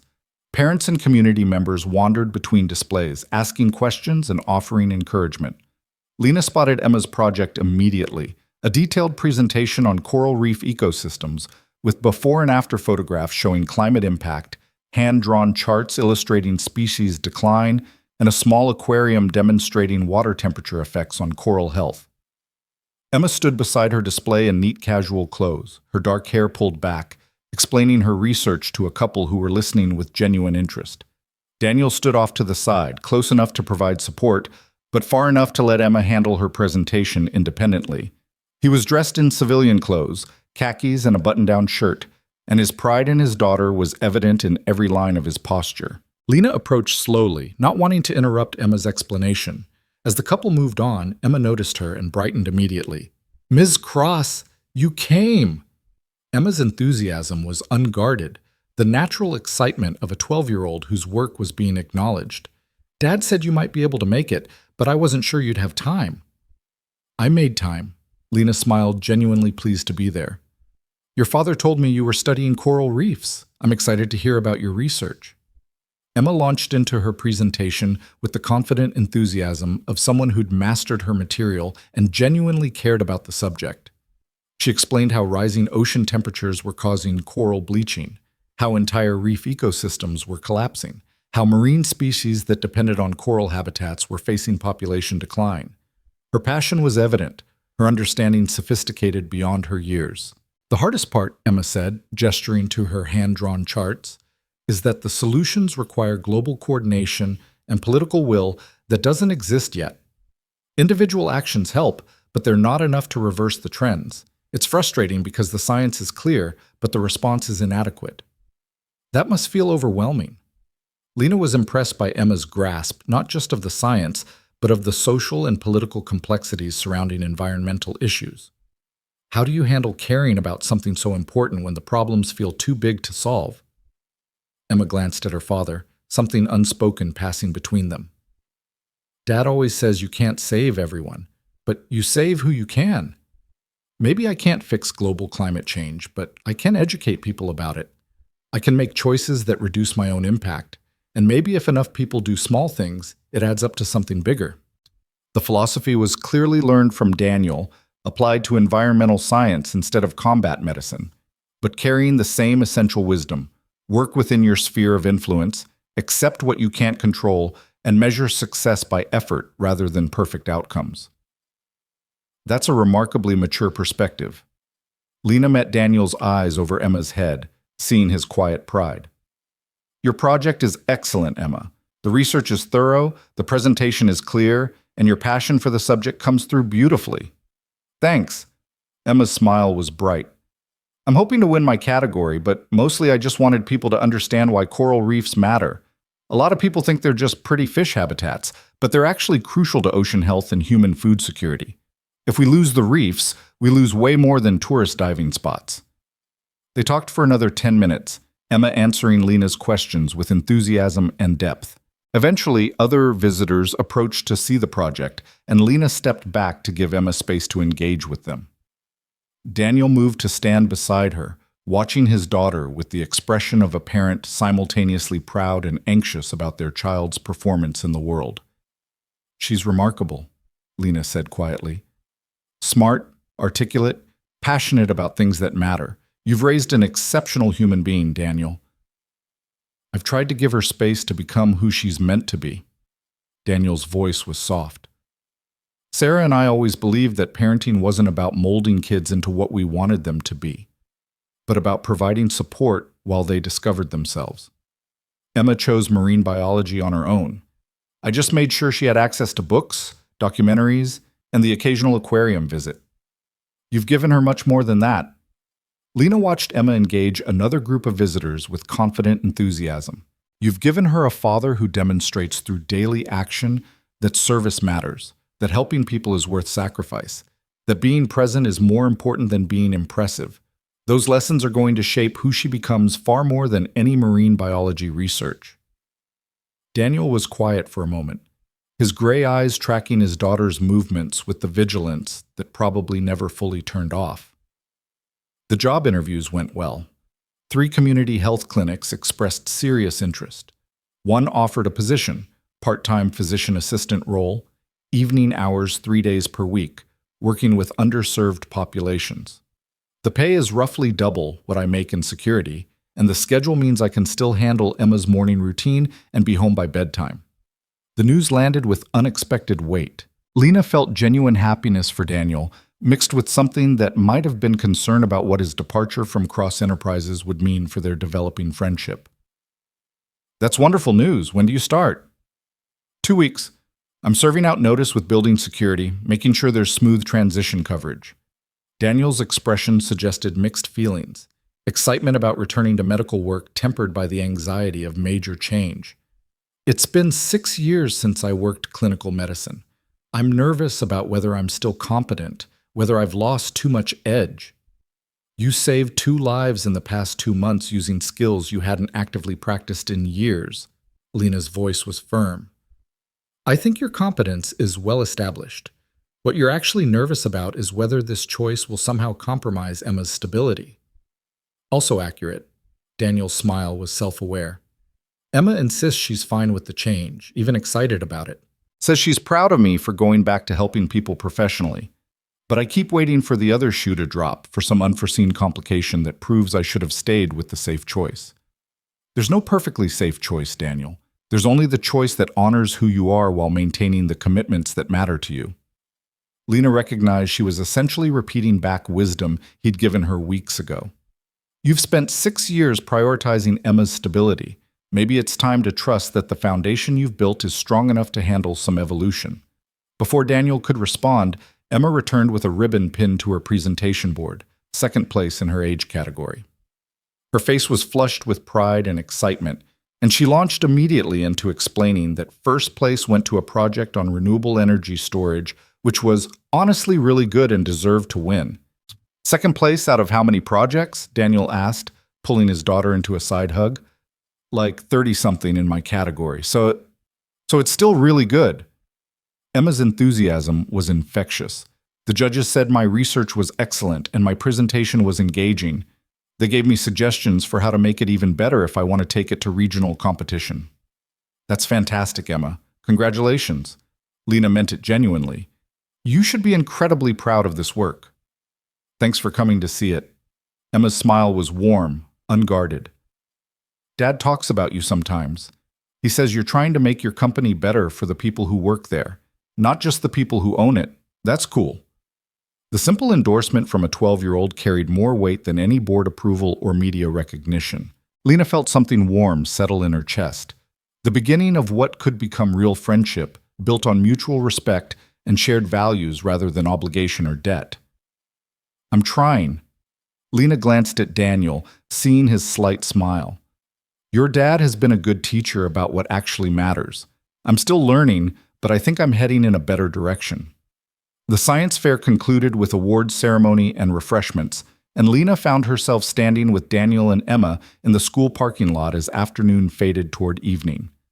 The conversation flowed easily, Emma asking questions about what Lena's job actually involved, Lena asking about Emma's other interests beyond marine biology, Daniel interjecting occasional parental guidance when Emma's enthusiasm threatened to turn into interrogation.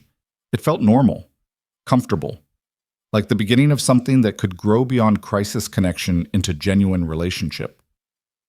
I should let you two get to your evening, Lena finally said, recognizing that she was prolonging the moment because she didn't want it to end. Thank you for inviting me, Daniel. And Emma, congratulations again on your project. You're going to do remarkable things. Thanks for coming. Emma's hug was sudden and unself-conscious, the kind of spontaneous affection that suggested she'd already decided Lena was trustworthy.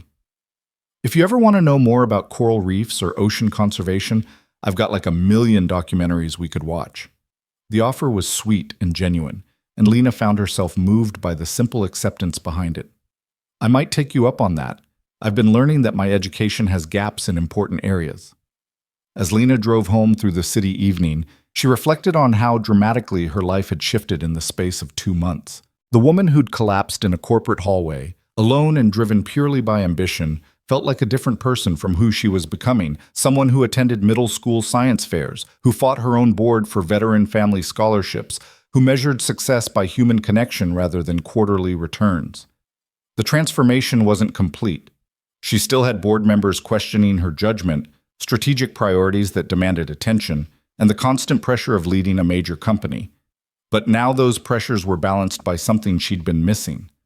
Purpose that extended beyond personal achievement, relationships that mattered beyond their strategic value, and a developing friendship with 2 people who'd shown her what it meant to live with integrity. Daniel was returning to clinical work, stepping back into meaningful use of his skills while maintaining the family stability he'd prioritized. Emma was growing up with a father who demonstrated daily that service and sacrifice could coexist with personal fulfillment. And Lena was learning, slowly and imperfectly, how to lead a company with humanity instead of just efficiency. None of it would have happened without that night in the hallway, without Daniel's refusal to let her die, without his challenging her to see people instead of just functions. The best thanks she could offer was to keep doing the work, to keep building a company and a life that reflected the values he'd helped her recognize, to honor not just Daniel's intervention, but the philosophy behind it, that every person mattered, that service was its own reward, and that the strongest foundations were built through consistent presence rather than dramatic gestures. As Lena pulled into her building's parking garage, her phone buzzed with a message from an unknown number. She opened it to find a photo of Emma holding her second-place ribbon, grinning at the camera, with a caption from Daniel. She wanted you to have a picture to remember the day. Thank you for being there. Lena saved the photo immediately, adding Daniel's number to her contacts, and sent back a simple response. Thank you for letting me be part of this. It meant more than you know. The reply came quickly. The invitation stands for those coral reef documentaries. Emma's already planning which ones to show you first. Fair warning, she's relentless once she decides you need education on a topic. Lena smiled at her phone, feeling lighter than she had in years. I look forward to it. See you both soon. And for the first time since building her empire, Lena Cross went to sleep thinking not about quarterly projections or board strategies, but about a 12-year-old's passion for saving coral reefs and a father's quiet pride in his daughter's achievements. It was, she decided, a much better way to end the day. The Coral Reef documentary marathon happened 2 weeks later on a Saturday afternoon at Daniel's apartment, with Emma curating the selection with the seriousness of a film festival director. Lena arrived with Thai takeout, Emma's favorite, according to Daniel, and found herself settled on their well-worn couch while Emma queued up the first documentary with enthusiastic commentary about why each selection mattered. This one shows the Great Barrier Reef over 20 years, Emma explained, remote control in hand like a professor's pointer. You can actually see the progression of bleaching.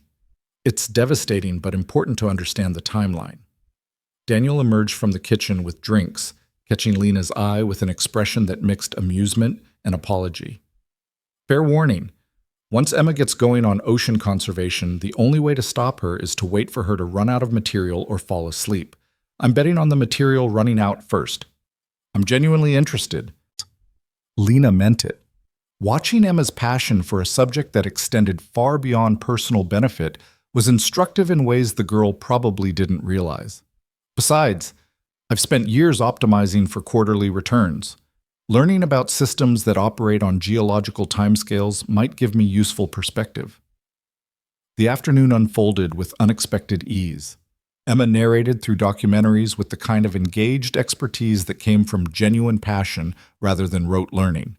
Daniel made occasional contributions, drawing parallels between ecosystem resilience and medical triage that suggested he'd spent considerable time thinking about interconnected systems under stress. Lena found herself drawn into the narrative not just of coral reef destruction, but of the broader question Emma kept returning to. How do you maintain hope when the problems are so vast and the solutions so inadequate? The thing that gets me, Emma said during a break between documentaries, picking at pad thai with the distracted focus of someone thinking out loud, is that we know what needs to happen. The science is clear. But knowing isn't the same as doing, and by the time we actually do something significant, it might be too late for a lot of these ecosystems. That's the fundamental challenge of any large-scale problem. Lena set down her own food, recognizing a teaching moment. The gap between understanding and action, between individual will and collective implementation. It's true for environmental issues, social justice, corporate reform, any situation where change requires coordination across multiple stakeholders with competing interests. So how do you get people to actually do something? Emma's question was earnest, searching. How do you make them care enough to change? Lena glanced at Daniel, seeing him watch his daughter with the quiet intensity of a parent recognizing their child grappling with adult complexities. You start where you have influence and work outward. You can't change everything, but you can change your part of it. And sometimes, if enough people change their parts, it accumulates into something bigger. That's what Dad says about his medical work. Emma looked at her father with obvious pride. He says he can't fix the whole healthcare system, but he can make sure the people he treats get good care. And maybe if enough doctors and nurses think that way, the system gets better incrementally. Exactly. Daniel's voice carried the weight of experience. Perfect solutions that require perfect coordination rarely happen.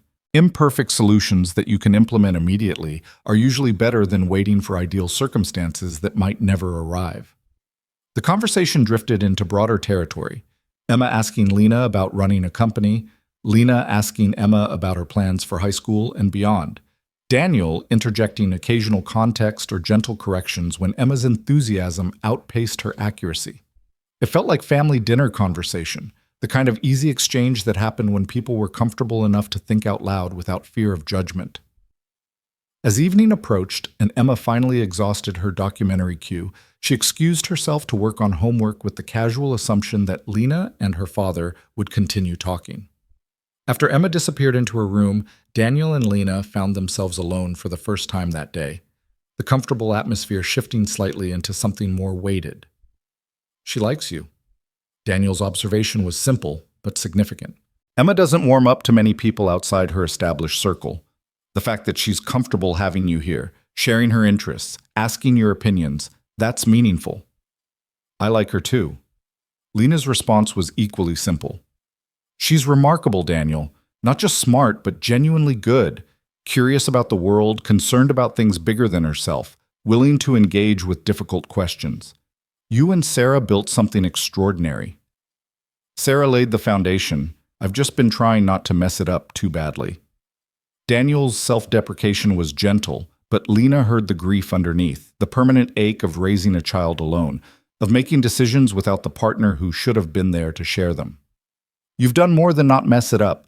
You've created an environment where Emma feels safe enough to be passionate, secure enough to be curious, loved enough to be confident." Lena kept her voice quiet, not wanting to embarrass him, but needing him to understand. "That's not baseline parenting, Daniel. That's exceptional parenting under extraordinarily difficult circumstances." Daniel looked away, his jaw tight with emotion he was clearly trying to control.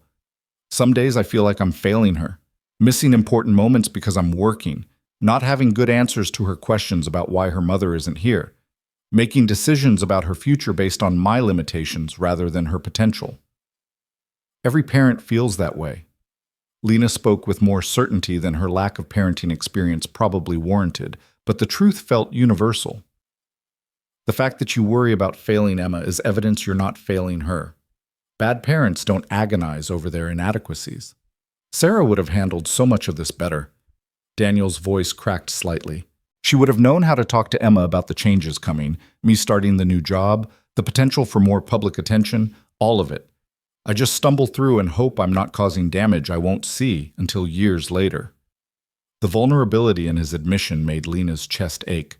She reached across the space between them, her hand finding his with the same instinct that had made her reach for human connection in that hospital hallway weeks ago. "You're not stumbling, Daniel. You're navigating impossible terrain with grace and dedication. And Emma sees that. She knows how much you've sacrificed, how hard you work, how much you love her. That knowledge is going to shape her far more than any individual decision you second guess." Daniel's hand tightened around hers, holding on like she was an anchor in turbulent water. They sat like that for a long moment, connected through touch and shared understanding, until Daniel finally spoke again with forced lightness. "This is probably not appropriate host behavior.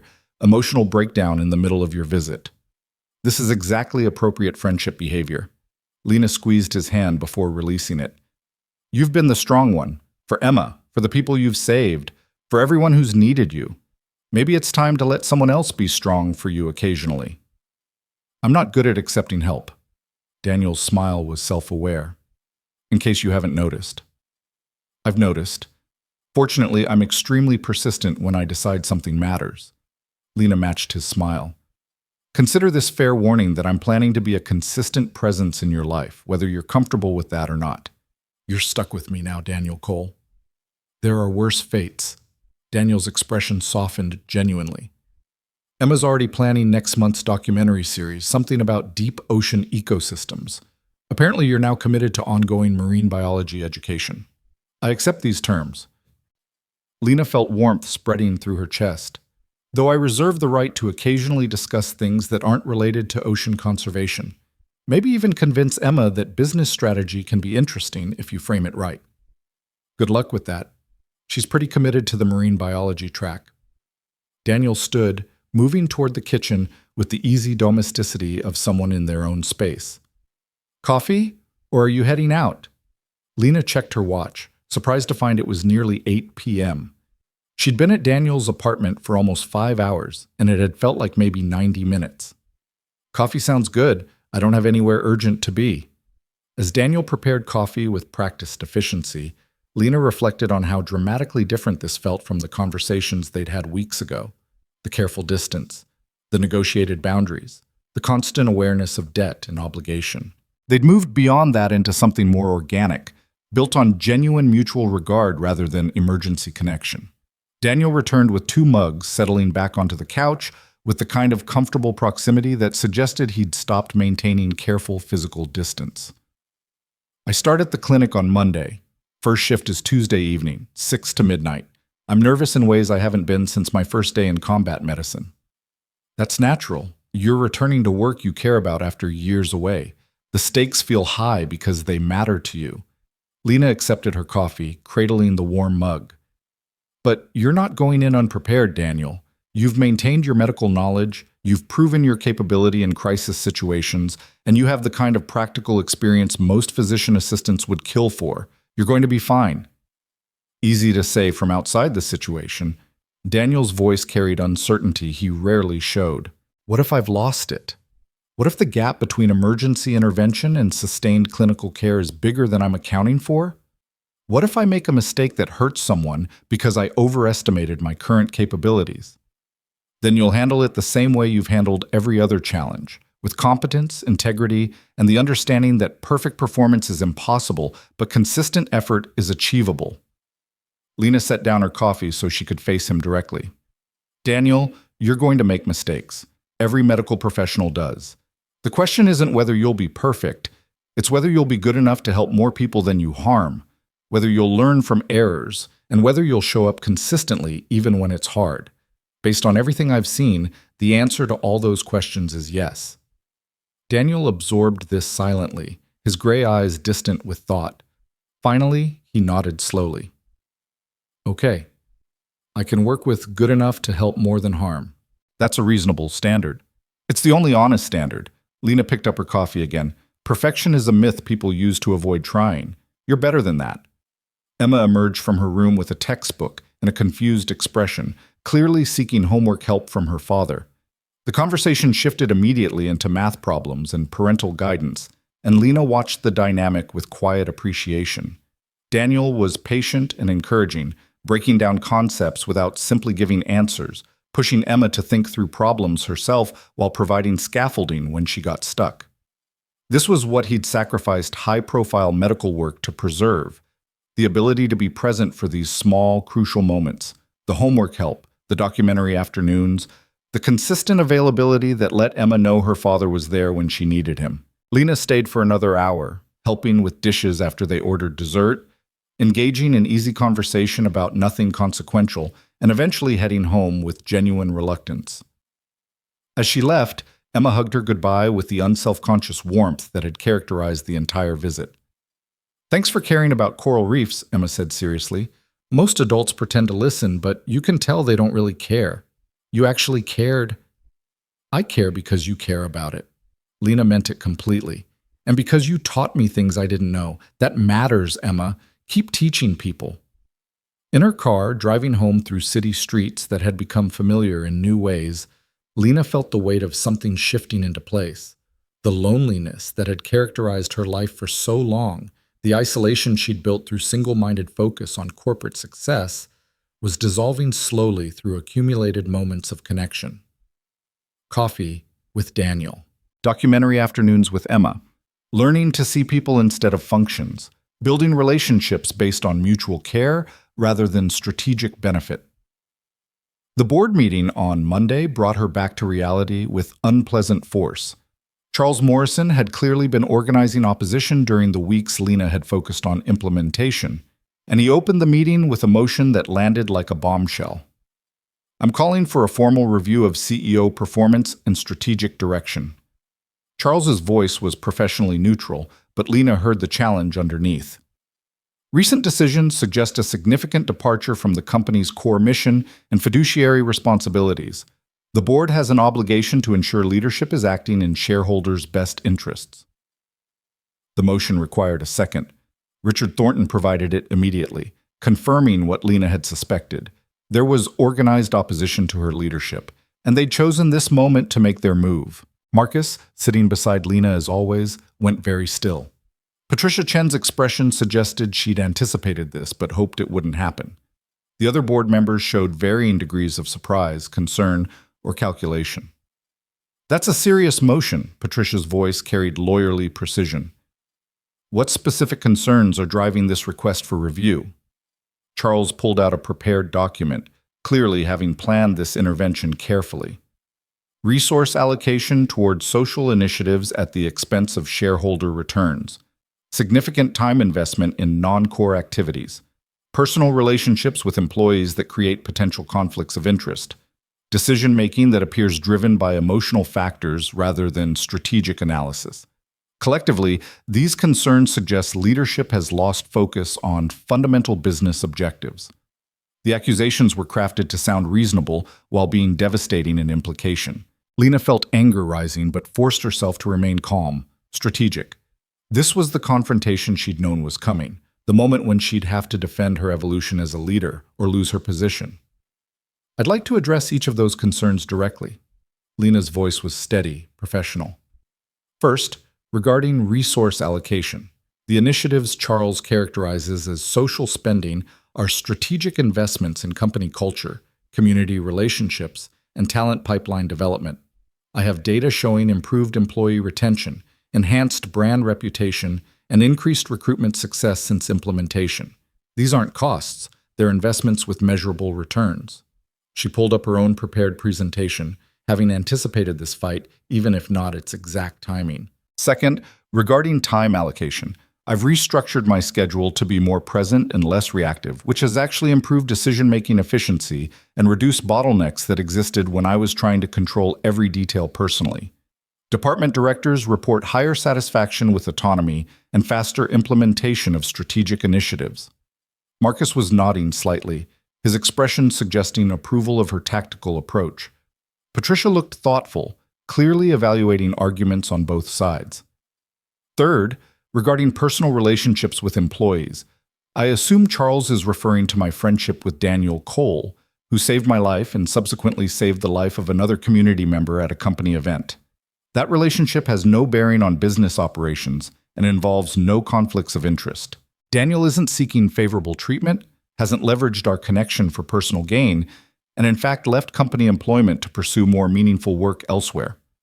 Lena paused, making eye contact with each board member in turn. Finally, regarding emotional decision-making, yes, my approach to leadership has evolved following a near-death experience. I've become more focused on sustainable value creation rather than short-term optimization. I've started measuring success by metrics that include human impact alongside financial returns.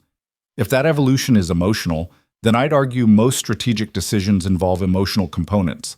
The question is whether those emotions are guiding us toward better outcomes or worse ones. That's a convenient reframing. Richard's voice was skeptical. But the bottom line is that shareholder returns have been flat over the past quarter while you've been pursuing these strategic investments in social initiatives. That's not sustainable leadership. That's sacrificing present value for feel-good programs. One quarter is not a trend. Patricia spoke up before Lena could respond. And correlation isn't causation. The market has been volatile across the tech sector. Cross-enterprise's relative performance is actually above industry average when properly contextualized. The debate continued for 2 hours, arguments flowing with increasing intensity. Charles and Richard pushed hard for formal performance review, implying that Lena's judgment was compromised and her leadership was putting the company at risk. Patricia and 2 other board members defended Lena's strategic choices while acknowledging concerns about communication and implementation pace. Marcus, in his role as COO, provided operational data that supported Lena's position. Employee satisfaction was up, customer retention was strong, strategic partnerships were expanding.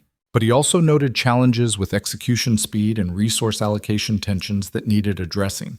Eventually, exhausted and stalemated, the board agreed to table the motion for formal review pending a 90-day assessment period. Lena would continue as CEO with full authority, but the board would conduct enhanced monitoring of key performance indicators and strategic initiative outcomes. It was a compromise that satisfied no one but prevented immediate crisis. After the meeting dissolved, Marcus and Lena found themselves alone in the conference room, processing what had just happened. That was closer than I'd like. Marcus's voice was quiet. Charles has 3 votes for formal review. His own, Richard's, and at least one other who stayed quiet today but will probably surface if he pushes again. You need 4 votes to maintain CEO position. Right now you have 3 solid supporters and 1 fence sitter. That's not a comfortable margin. I know. Lena felt the weight of it settling on her shoulders. But I also know I'm not willing to compromise the changes I've been implementing just to appease board members who think corporate responsibility is a distraction from profit maximization. If that costs me the CEO position, so be it. That's very noble. Also potentially very stupid. Marcus's voice carried exasperation mixed with concern. Lena, you built this company. You can't just throw it away because you've decided to prioritize different values. I'm not throwing anything away. Lena met his gaze steadily. I'm fighting for what this company should be rather than accepting what it's been. If the board can't support that evolution, then maybe I'm not the right CEO for their vision of Cross Enterprises. But I'm the right CEO for my vision, and I'm going to keep pushing until they either embrace it or remove me. Marcus studied her for a long moment, his expression cycling through concern and calculation, and something that might have been respect. You've changed, fundamentally. The Lena I knew a year ago would have compromised, maneuvered, found a way to maintain power while gradually implementing changes. This Lena is willing to burn it all down rather than pretend to be someone she's not anymore. Is that good or bad? Honestly, I don't know yet. Marcus's smile was slight. But it's definitely more interesting, and for what it's worth, I think you're right about the direction. I just hope you survive long enough to actually implement your vision before Charles manages to organize enough votes to remove you. The warning stayed with Lena over the following weeks as she navigated the delicate balance of demonstrating strong leadership while continuing to implement changes that made some board members uncomfortable. She doubled down on transparency, providing detailed reports on initiative outcomes and strategic rationale for every significant decision. She made time for individual conversations with fence-sitting board members, building relationships and trust rather than just presenting data. And she continued showing up for the things that mattered beyond boardroom politics: the listening sessions with employees, the scholarship review committees, the community partnerships that were building Cross Enterprises' reputation as a company that cared about more than just quarterly returns. Daniel started his position at the community health clinic and reported back that the work was simultaneously exhausting and exhilarating. He was treating patients with complex needs and limited resources, making clinical decisions under pressure, and remembering why he'd chosen medical work in the first place. The clinic director called Lena personally to thank her for the referral, noting that Daniel's combination of technical skill and emotional intelligence was exactly what their patient population needed. Emma continued excelling at school, her science fair project earning regional competition invitation that she was agonizing over accepting because it meant missing a weekend with her father.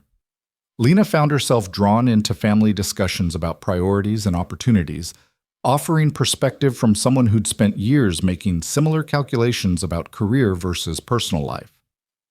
6 weeks after the contentious board meeting, Richard Hartman, the man Daniel had saved at the gala, requested a meeting with Lena. She accepted, curious about what the philanthropist and community leader wanted to discuss. Hartman arrived at her office looking vigorous and healthy, a dramatic contrast to the gray pallor Lena remembered from that night on the marble floor. He shook her hand with firm grip and settled into the chair she offered with the comfortable authority of someone accustomed to boardrooms. "Thank you for seeing me, Ms. Cross. I know your time is valuable." Hartman's voice was warm, genuine. "I wanted to discuss something that's been on my mind since that night at the gala. Specifically, Daniel Cole and what we owe him." "Daniel doesn't want public recognition or reward." Lena kept her voice neutral.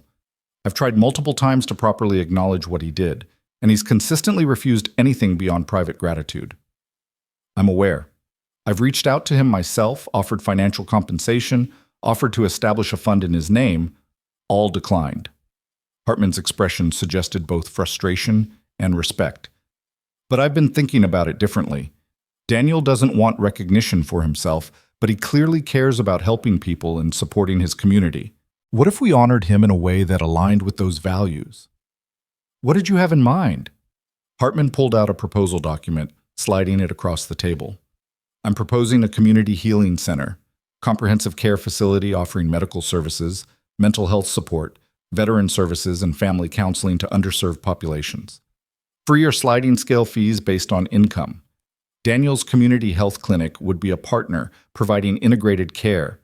The facility would be called the Cole Community Healing Center, named not just for Daniel, but for his entire family, honoring his service, his wife's memory, and his daughter's future. Lena scanned the proposal, seeing detailed plans, funding structures, and partnership frameworks. That this wasn't a vague idea, it was a fully developed initiative that had clearly been months in development. This is substantial. Lena looked up from the document. You're talking about millions in funding, ongoing operational costs, significant community commitment. I'm prepared to contribute $5 million toward establishment costs, but I need partners, both financial and operational. Hartman leaned forward slightly. Cross Enterprises is already investing in veteran support and community partnerships. This healing center would be a natural extension of those initiatives. I'm asking if you'd consider being a founding partner. The proposal was exactly the kind of initiative Lena's new strategic direction supported. High community impact, aligned with company values, creating sustainable infrastructure rather than just writing checks. But it was also the kind of major commitment that would definitely trigger board concerns about mission drift and resource allocation. Lena thought about Daniel working evening shifts at an understaffed clinic, treating patients who needed far more support than a single facility could provide. She thought about Emma, passionate about making the world better, but frustrated by the gap between understanding problems and implementing solutions. She thought about her own evolution from CEO, who'd ignored everyone below executive level, to leader, trying to build a company that actually reflected meaningful values. I'm interested. Lena made the decision with the same intuitive certainty that had driven her best business choices. But I need to understand the full scope, operational requirements, expected outcomes, how this integrates with existing community resources. And I need to figure out how to present this to my board in a way that addresses legitimate business concerns while maintaining strategic integrity. Fair enough? Hartman smiled. I'll have my team prepare detailed operational plans. But I should mention, this isn't just about Daniel's heroics. It's about building something that outlasts any individual contribution. My cardiac event reminded me that life is short and legacy matters. I want to create something that serves this community for decades, that becomes infrastructure people can depend on. Daniel's actions inspired the idea, but the real honor is building something worthy of what he represents. The conversation continued for another hour, discussing details and possibilities. By the time Hartman left, Lena had committed to preliminary partnership exploration, pending board approval and detailed due diligence. It was exactly the kind of bold, values-driven initiative that would either cement her leadership evolution or provide ammunition for those questioning her judgment. She scheduled an emergency strategy session with Marcus to discuss how to frame the Healing Center proposal for board consideration. His response was predictable. Are you actively trying to get removed as CEO? Marcus's exasperation was evident.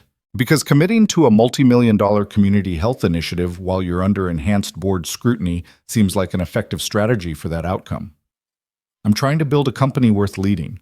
Lena's voice was calm. The Healing Center aligns perfectly with our veteran support initiatives, creates meaningful community impact, and establishes Cross Enterprises as a leader in corporate social responsibility. That's good business, Marcus. It's good ethics. The business case is going to be harder to defend. Marcus was already working through objections on his tablet. Charles is going to argue this is mission drift, that we're becoming a charity instead of a tech company, that resources should be allocated toward core business development. Then I'll argue that in the modern economy, companies that invest in communities and values outperform companies that optimize purely for short-term profit.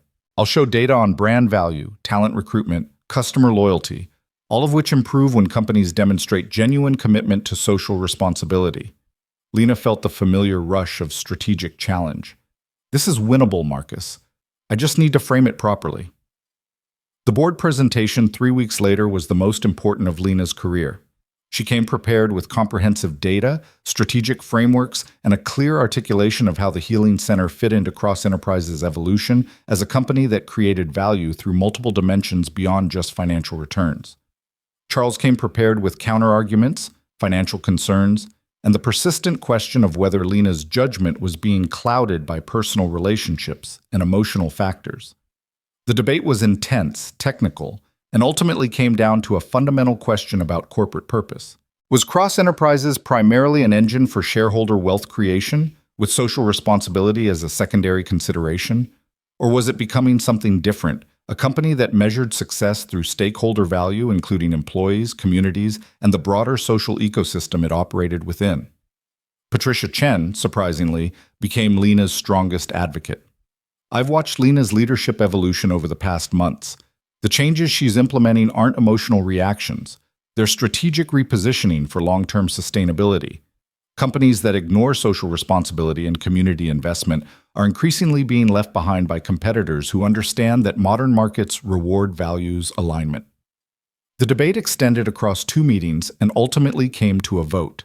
The Healing Center partnership was approved by a narrow margin, 4 votes in favor, 3 opposed. Lena maintained her position as CEO, but the message was clear. She was operating on limited political capital, and any significant misstep would provide opening for Charles to push for leadership change. After the vote, Patricia approached Lena privately with advice that carried weight. You won this round, but Charles isn't going away, and Richard is actively building coalition against you. You need to deliver extraordinary results over the next 2 quarters to solidify support. No more major initiatives, no more controversial commitments. Focus on execution and demonstrating that your strategic direction actually works. I hear you. Lena meant it. Thank you for your support, Patricia. It made the difference. I supported the right strategy, not you, personally. Patricia's smile was slight. Though I admit you've grown on me. The old Lena was brilliant but cold. This version is brilliant and human. That's worth preserving if you can figure out how to survive the politics. The Healing Center development moved forward quickly once approved, with Hartman's team coordinating construction and Cross Enterprises providing operational infrastructure support. Daniel was consulted throughout the process, his clinical expertise informing facility design and program development. He remained uncomfortable with having his name attached to the center, but eventually accepted it when Emma pointed out that refusing was essentially denying the community something valuable because of his personal discomfort. She's right. Daniel admitted to Lena during one of their regular coffee meetings at Rosie's. I don't like the attention, but the center is going to help people regardless of what it's called. My name on the building is a small price to pay for the services it'll provide. Emma's wisdom strikes again. Lena smiled over her coffee mug. She's going to run the world someday, Daniel. I'm calling it now. I just hope she runs it better than we have. Daniel's voice carried the mixture of pride and concern that characterized most parents' views of their children's futures. She's already talking about marine biology graduate programs and career paths, 12 years old and planning 15 years ahead. She gets that from you, Lena observed. The strategic thinking, the long-term planning, the focus on meaningful work over prestigious titles. She gets that from Sarah. Daniel's correction was gentle but firm. I'm just trying not to mess up what Sarah started. Emma's drive, her compassion, her clarity about what matters, that's all her mother's influence. They sat in comfortable silence for a moment, the diner's ambient noise providing background soundtrack. Marie refilled their coffee without asking, winked at Lena, and moved on to other customers. The routine had become familiar. Weekly coffee meetings where Daniel and Lena discussed everything from clinic challenges to board politics to Emma's latest enthusiasms. It was friendship, Lena had realized, not built on emergency or obligation, but on genuine mutual regard and the kind of easy trust that developed when people consistently showed up for each other. Daniel had become someone she could be honest with, someone who challenged her thinking and supported her growth. And she'd become, in turn, someone he could lean on when the weight of single parenthood and career transition felt overwhelming. 8 months after that night in the hallway, the Cole Community Healing Center opened with a ribbon-cutting ceremony that drew hundreds of community members, local politicians, and media coverage that Daniel tolerated with visible discomfort. Emma stood beside her father on the small stage, beaming with pride, while Lena and Richard Hartman delivered speeches about community investment and the power of individual action to inspire collective change. Daniel's speech was brief, delivered with the same straightforward honesty that characterized everything he did. This center isn't about me. It's about a community that takes care of its own, that recognizes we're stronger together than we are alone, that understands serving others is the highest calling any of us can pursue. My name might be on the building, but this belongs to everyone who will walk through these doors seeking help, and everyone who will work here providing it. That's the real honor, being part of something bigger than yourself.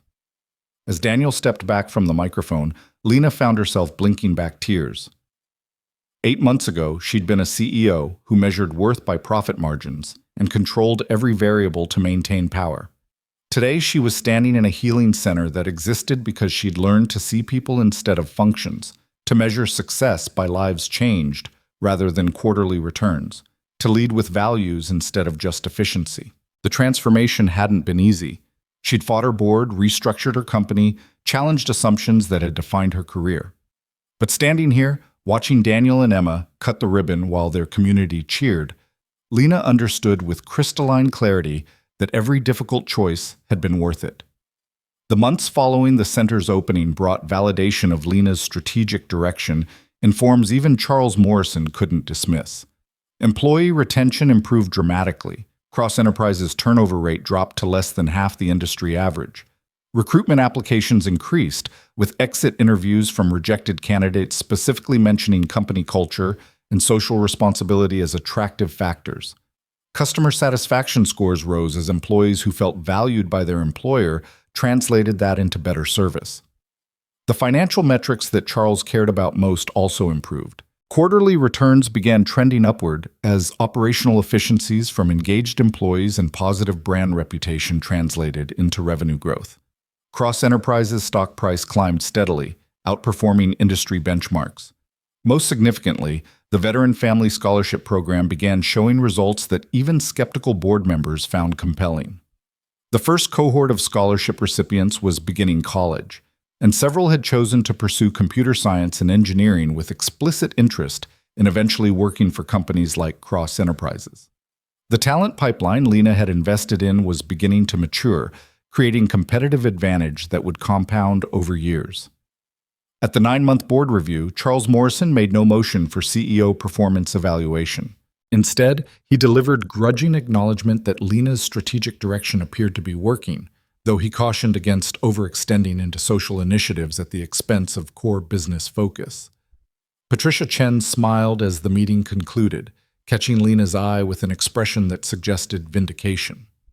Marcus simply nodded, his satisfaction evident in the way he immediately began planning next quarter's initiatives building on current momentum.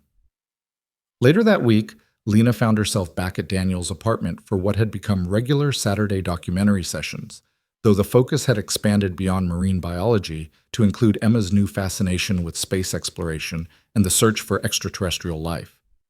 Did you know there are moons in our own solar system that might have oceans with life?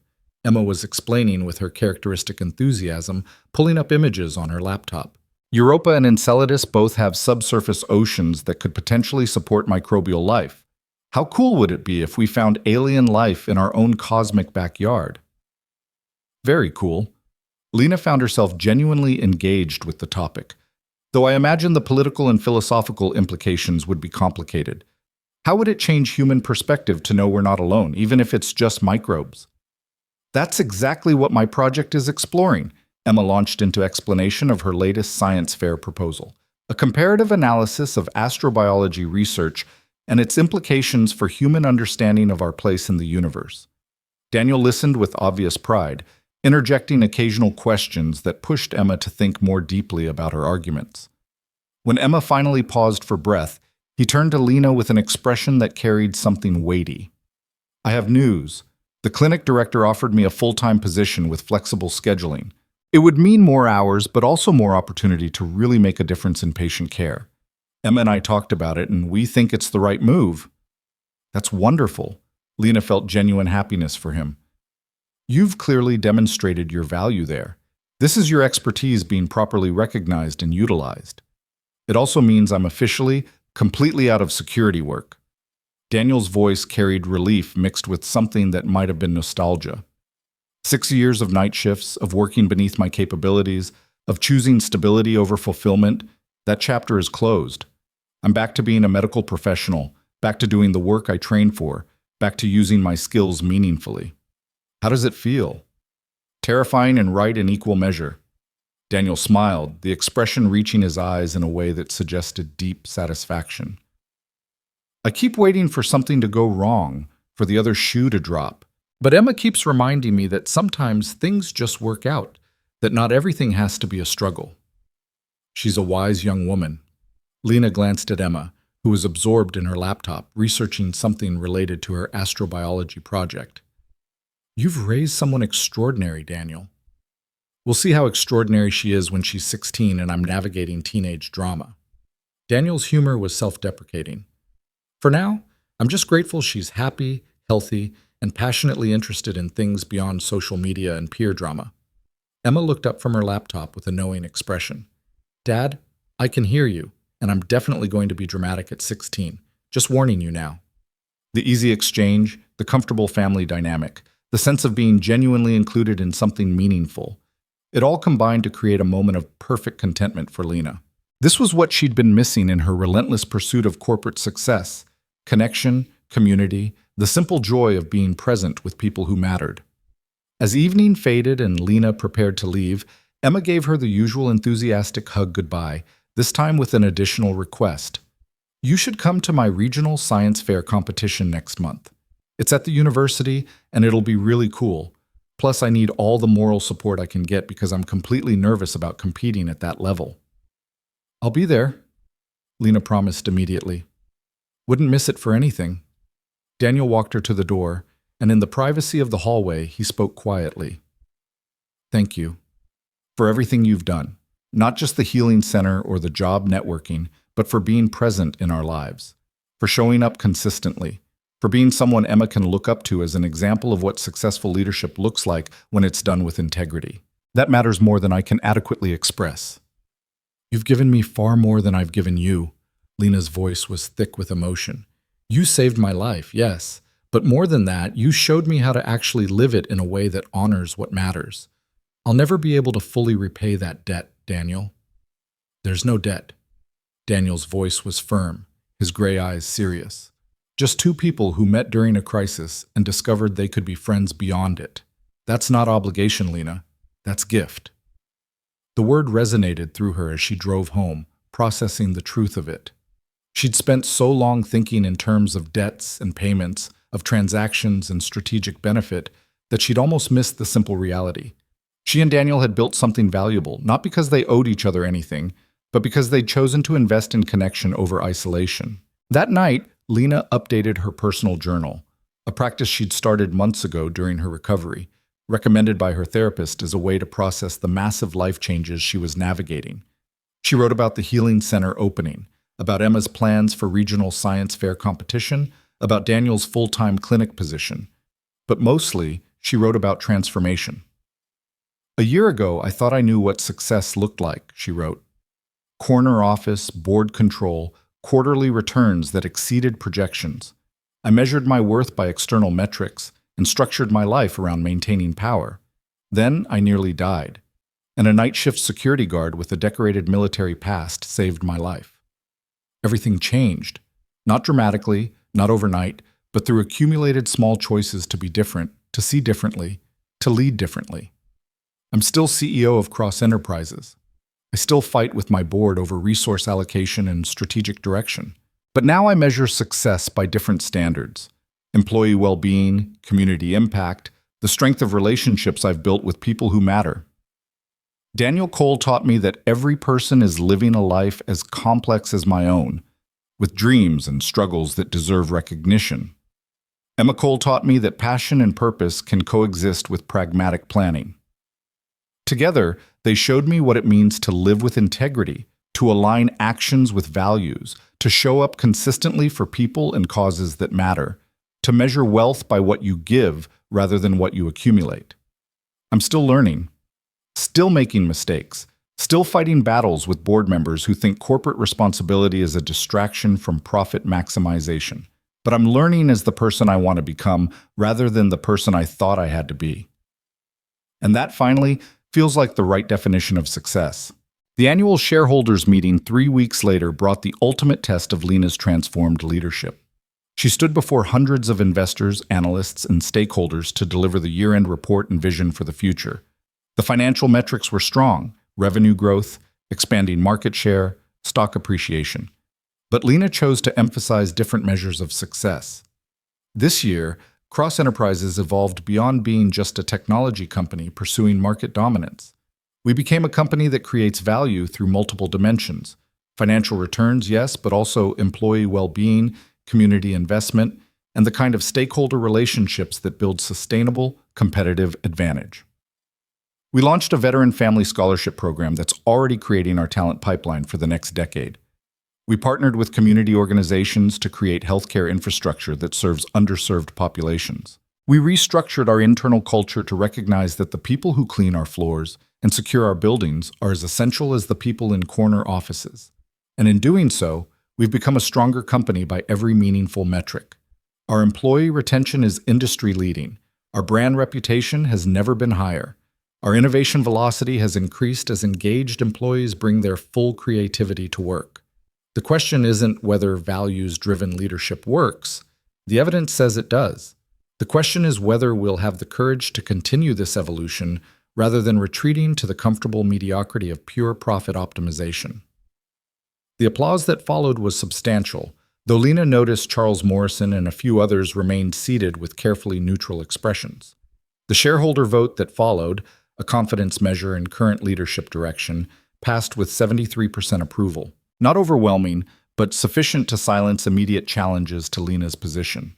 After the meeting, multiple shareholders approached Lena to express support for her strategic direction. Several specifically mentioned the Healing Center and Veteran Scholarship Program as reasons they'd maintained investment despite opportunities elsewhere. One elderly woman with shares she'd held since the company's founding gripped Lena's hand with surprising strength. "My grandson is a Marine veteran. He struggled for years finding work that recognized his skills and leadership experience. Your Veteran Employment Initiative helped him land a position that actually uses his capabilities. I want you to know that matters to me more than quarterly return percentages. Keep doing what you're doing, Ms. Cross. Some of us remember that companies used to see themselves as part of communities, not just profit engines." The endorsement stayed with Lena as she navigated the reception that followed, making small talk with investors and fielding questions about strategic direction. She caught Marcus's eye across the room and saw his smile. Genuine satisfaction that their work was being validated in the form that mattered most. Emma's regional science fair competition arrived with spring weather and university campus filled with brilliant young students presenting sophisticated research. Lena attended with Daniel, watching Emma set up her expanded astrobiology project with the kind of nervous energy that preceded any important performance. The competition was fierce. High school students from across the region presenting work that would have been impressive at undergraduate level. Emma held her own, fielding judges' questions with confidence born from genuine understanding of her material. When results were announced, she placed third in her category, earning a small scholarship and significant encouragement from judges who praised her interdisciplinary approach. Third place is amazing. Emma's excitement was infectious despite not winning first. The projects that beat me were legitimately incredible. One was about antibiotic-resistant bacteria, and the other was engineering-focused water purification. I'm totally fine losing to projects that good. Daniel pulled his daughter into a hug, his pride evident in every line of his posture. You were outstanding up there. The way you handled that judge's question about statistical significance in astrobiology research, that was graduate-level thinking, Emma. As they walked back to the parking lot, Emma, between her father and Lena, chattering enthusiastically about projects she'd seen and judges she'd talked to, Lena felt a profound sense of rightness. This was family, even if not by blood or formal definition. This was what mattered: being present for people you cared about, celebrating achievements regardless of their scale, building relationships through consistent showing up. 1 year after the night she'd collapsed in a corporate hallway, Lena Cross stood in the Cole Community Healing Center for its first anniversary celebration. The facility had served over 3,000 patients in its opening year, providing medical care, mental health services, and family support to populations that had limited access before. Daniel worked there 3 days per week, building relationships with patients and contributing to clinical protocols that were being adopted by other community health organizations. The anniversary event was deliberately low-key. Daniel had insisted on community focus rather than donor recognition. But Richard Hartman pulled Lena aside during the reception with an observation that landed with weight. A year ago, you were a brilliant CEO who'd forgotten how to be human. Today, you're a brilliant CEO who leads with humanity. That transformation is worth more than any profit margin, Lena. Don't let anyone convince you otherwise. I won't. Lena's voice carried certainty built from a year of fighting for values she'd learned to embrace. Though I admit there are days when it would be easier to just optimize for short-term returns and ignore the complicated human factors. Easy and right are rarely the same thing. Hartman's smile was knowing. You've chosen right over easy repeatedly for the past year. Keep choosing it. That's how you build legacy that matters beyond your tenure. As the celebration wound down, Lena found herself standing with Daniel and Emma, watching people stream out of the healing center with the kind of satisfied expressions that suggested meaningful connection had occurred. This is what you built. Daniel's voice was quiet, meant only for Lena. Not just this building, but everything it represents. You took a near-death experience and turned it into transformation, personal and corporate. That's remarkable, Lena. We built it together, Lena corrected gently. You showed me what mattered. Emma reminded me that passion and purpose can coexist with pragmatism. Hartman provided resources and vision. I just connected the pieces and fought the battles to make it real. That's called leadership. Emma spoke up with the kind of clear-eyed assessment that had characterized her observations from the beginning. Taking what people give you and making it into something bigger than any individual contribution. That's what good leaders do. Lena looked at Emma, this brilliant, kind, clear-seeing 12-year-old who'd written a letter advocating for her father when he wouldn't advocate for himself, who'd embraced change with grace when her father was panicking, who saw connections and possibilities with the kind of wisdom that suggested she'd internalize not just her father's values, but her late mother's as well. When you're running the world someday, Lena said seriously, I hope you'll remember that the best leaders are the ones who never forget they're human first, leader second. I'll remember. Emma's smile was bright with promise. Because I'll have examples to follow. Dad showing me that service matters more than recognition. You showing me that success and integrity don't have to be opposites. Mom, her voice caught slightly, grief still present even years later. Showing me through Dad's stories that love means sacrificing for what matters most. Daniel's arm went around Emma's shoulders, pulling her close with the protective instinct that had defined his parenting from the day Sarah died. Lena watched them, feeling profound gratitude for this unlikely family she'd been invited to join, for the friendship that had grown from crisis into something sustaining and real. That night, back in her own apartment, Lena stood at her window, looking out over the city lights that had once represented territory to conquer and now represented community to serve. Cross Enterprises Tower was visible in the downtown skyline, its lights marking late-night workers pursuing projects that would shape tomorrow's market. She thought about the people in that building, security guards like Daniel had been, cleaning crew making offices pristine for morning, IT staff maintaining infrastructure, late-working executives chasing deadlines and dreams. Every one of them was living a life as complex as her own. Every one of them mattered beyond their function. A year ago, she wouldn't have thought about them at all. Today, she could not think about them. That shift in perspective, that fundamental reorientation from seeing positions to seeing people, was the real transformation Daniel Cole had sparked by refusing to let her die alone in a hallway. The scholarship applications for next year's cohort sat on her desk, waiting for review. The board meeting agenda for next month included discussion of expanding the Healing Center model to other communities. Her calendar showed coffee with Daniel next Tuesday, Emma's spring concert next week, listening sessions with facilities workers the week after. Her life looked nothing like it had a year ago. The metrics she measured success by had changed completely. The person she was becoming bore little resemblance to the person she'd been. And for the first time in her entire adult life, Lena Cross felt like she was exactly where she was meant to be, doing exactly what she was meant to do, surrounded by people who mattered and working toward outcomes that would echo beyond quarterly reports. The journey from isolated CEO to connected human being had been difficult, painful at times, and absolutely necessary. Daniel Cole had saved her life with medical expertise that night in the hallway, but the deeper gift was teaching her, through example and challenge and consistent presence, how to actually live that life in a way that honored what mattered. She picked up her phone and sent a message to Daniel. "Thank you for everything, for then, for now, for showing me what it means to lead with heart as well as strategy." His response came quickly. "Thank you for listening, for changing, for becoming the kind of leader the world needs more of. Emma and I are lucky to know you."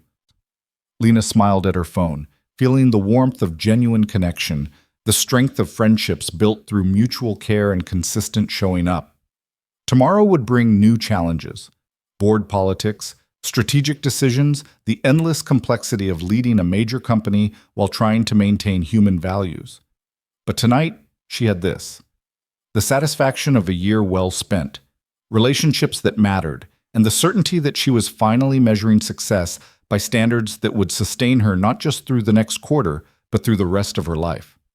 Outside her window, the city continued its endless rhythm: people working, resting, dreaming, struggling, succeeding, failing, trying again. All of them living complex lives that mattered, all of them deserving to be seen, recognized, valued. Lena Cross, CEO of Cross Enterprises, former workaholic who'd nearly died alone, current friend to a combat medic and his brilliant daughter, closed her eyes and made a promise to herself. She would keep choosing connection over isolation, humanity over efficiency, values over pure profit. Not because it was easy, but because Daniel Cole had shown her it was possible, and Emma Cole had shown her it was necessary, and her own transformation had shown her it was worth fighting for. That, she decided, was the truest measure of success. Not what you built, but who you became while building it, and she was finally becoming someone she could respect.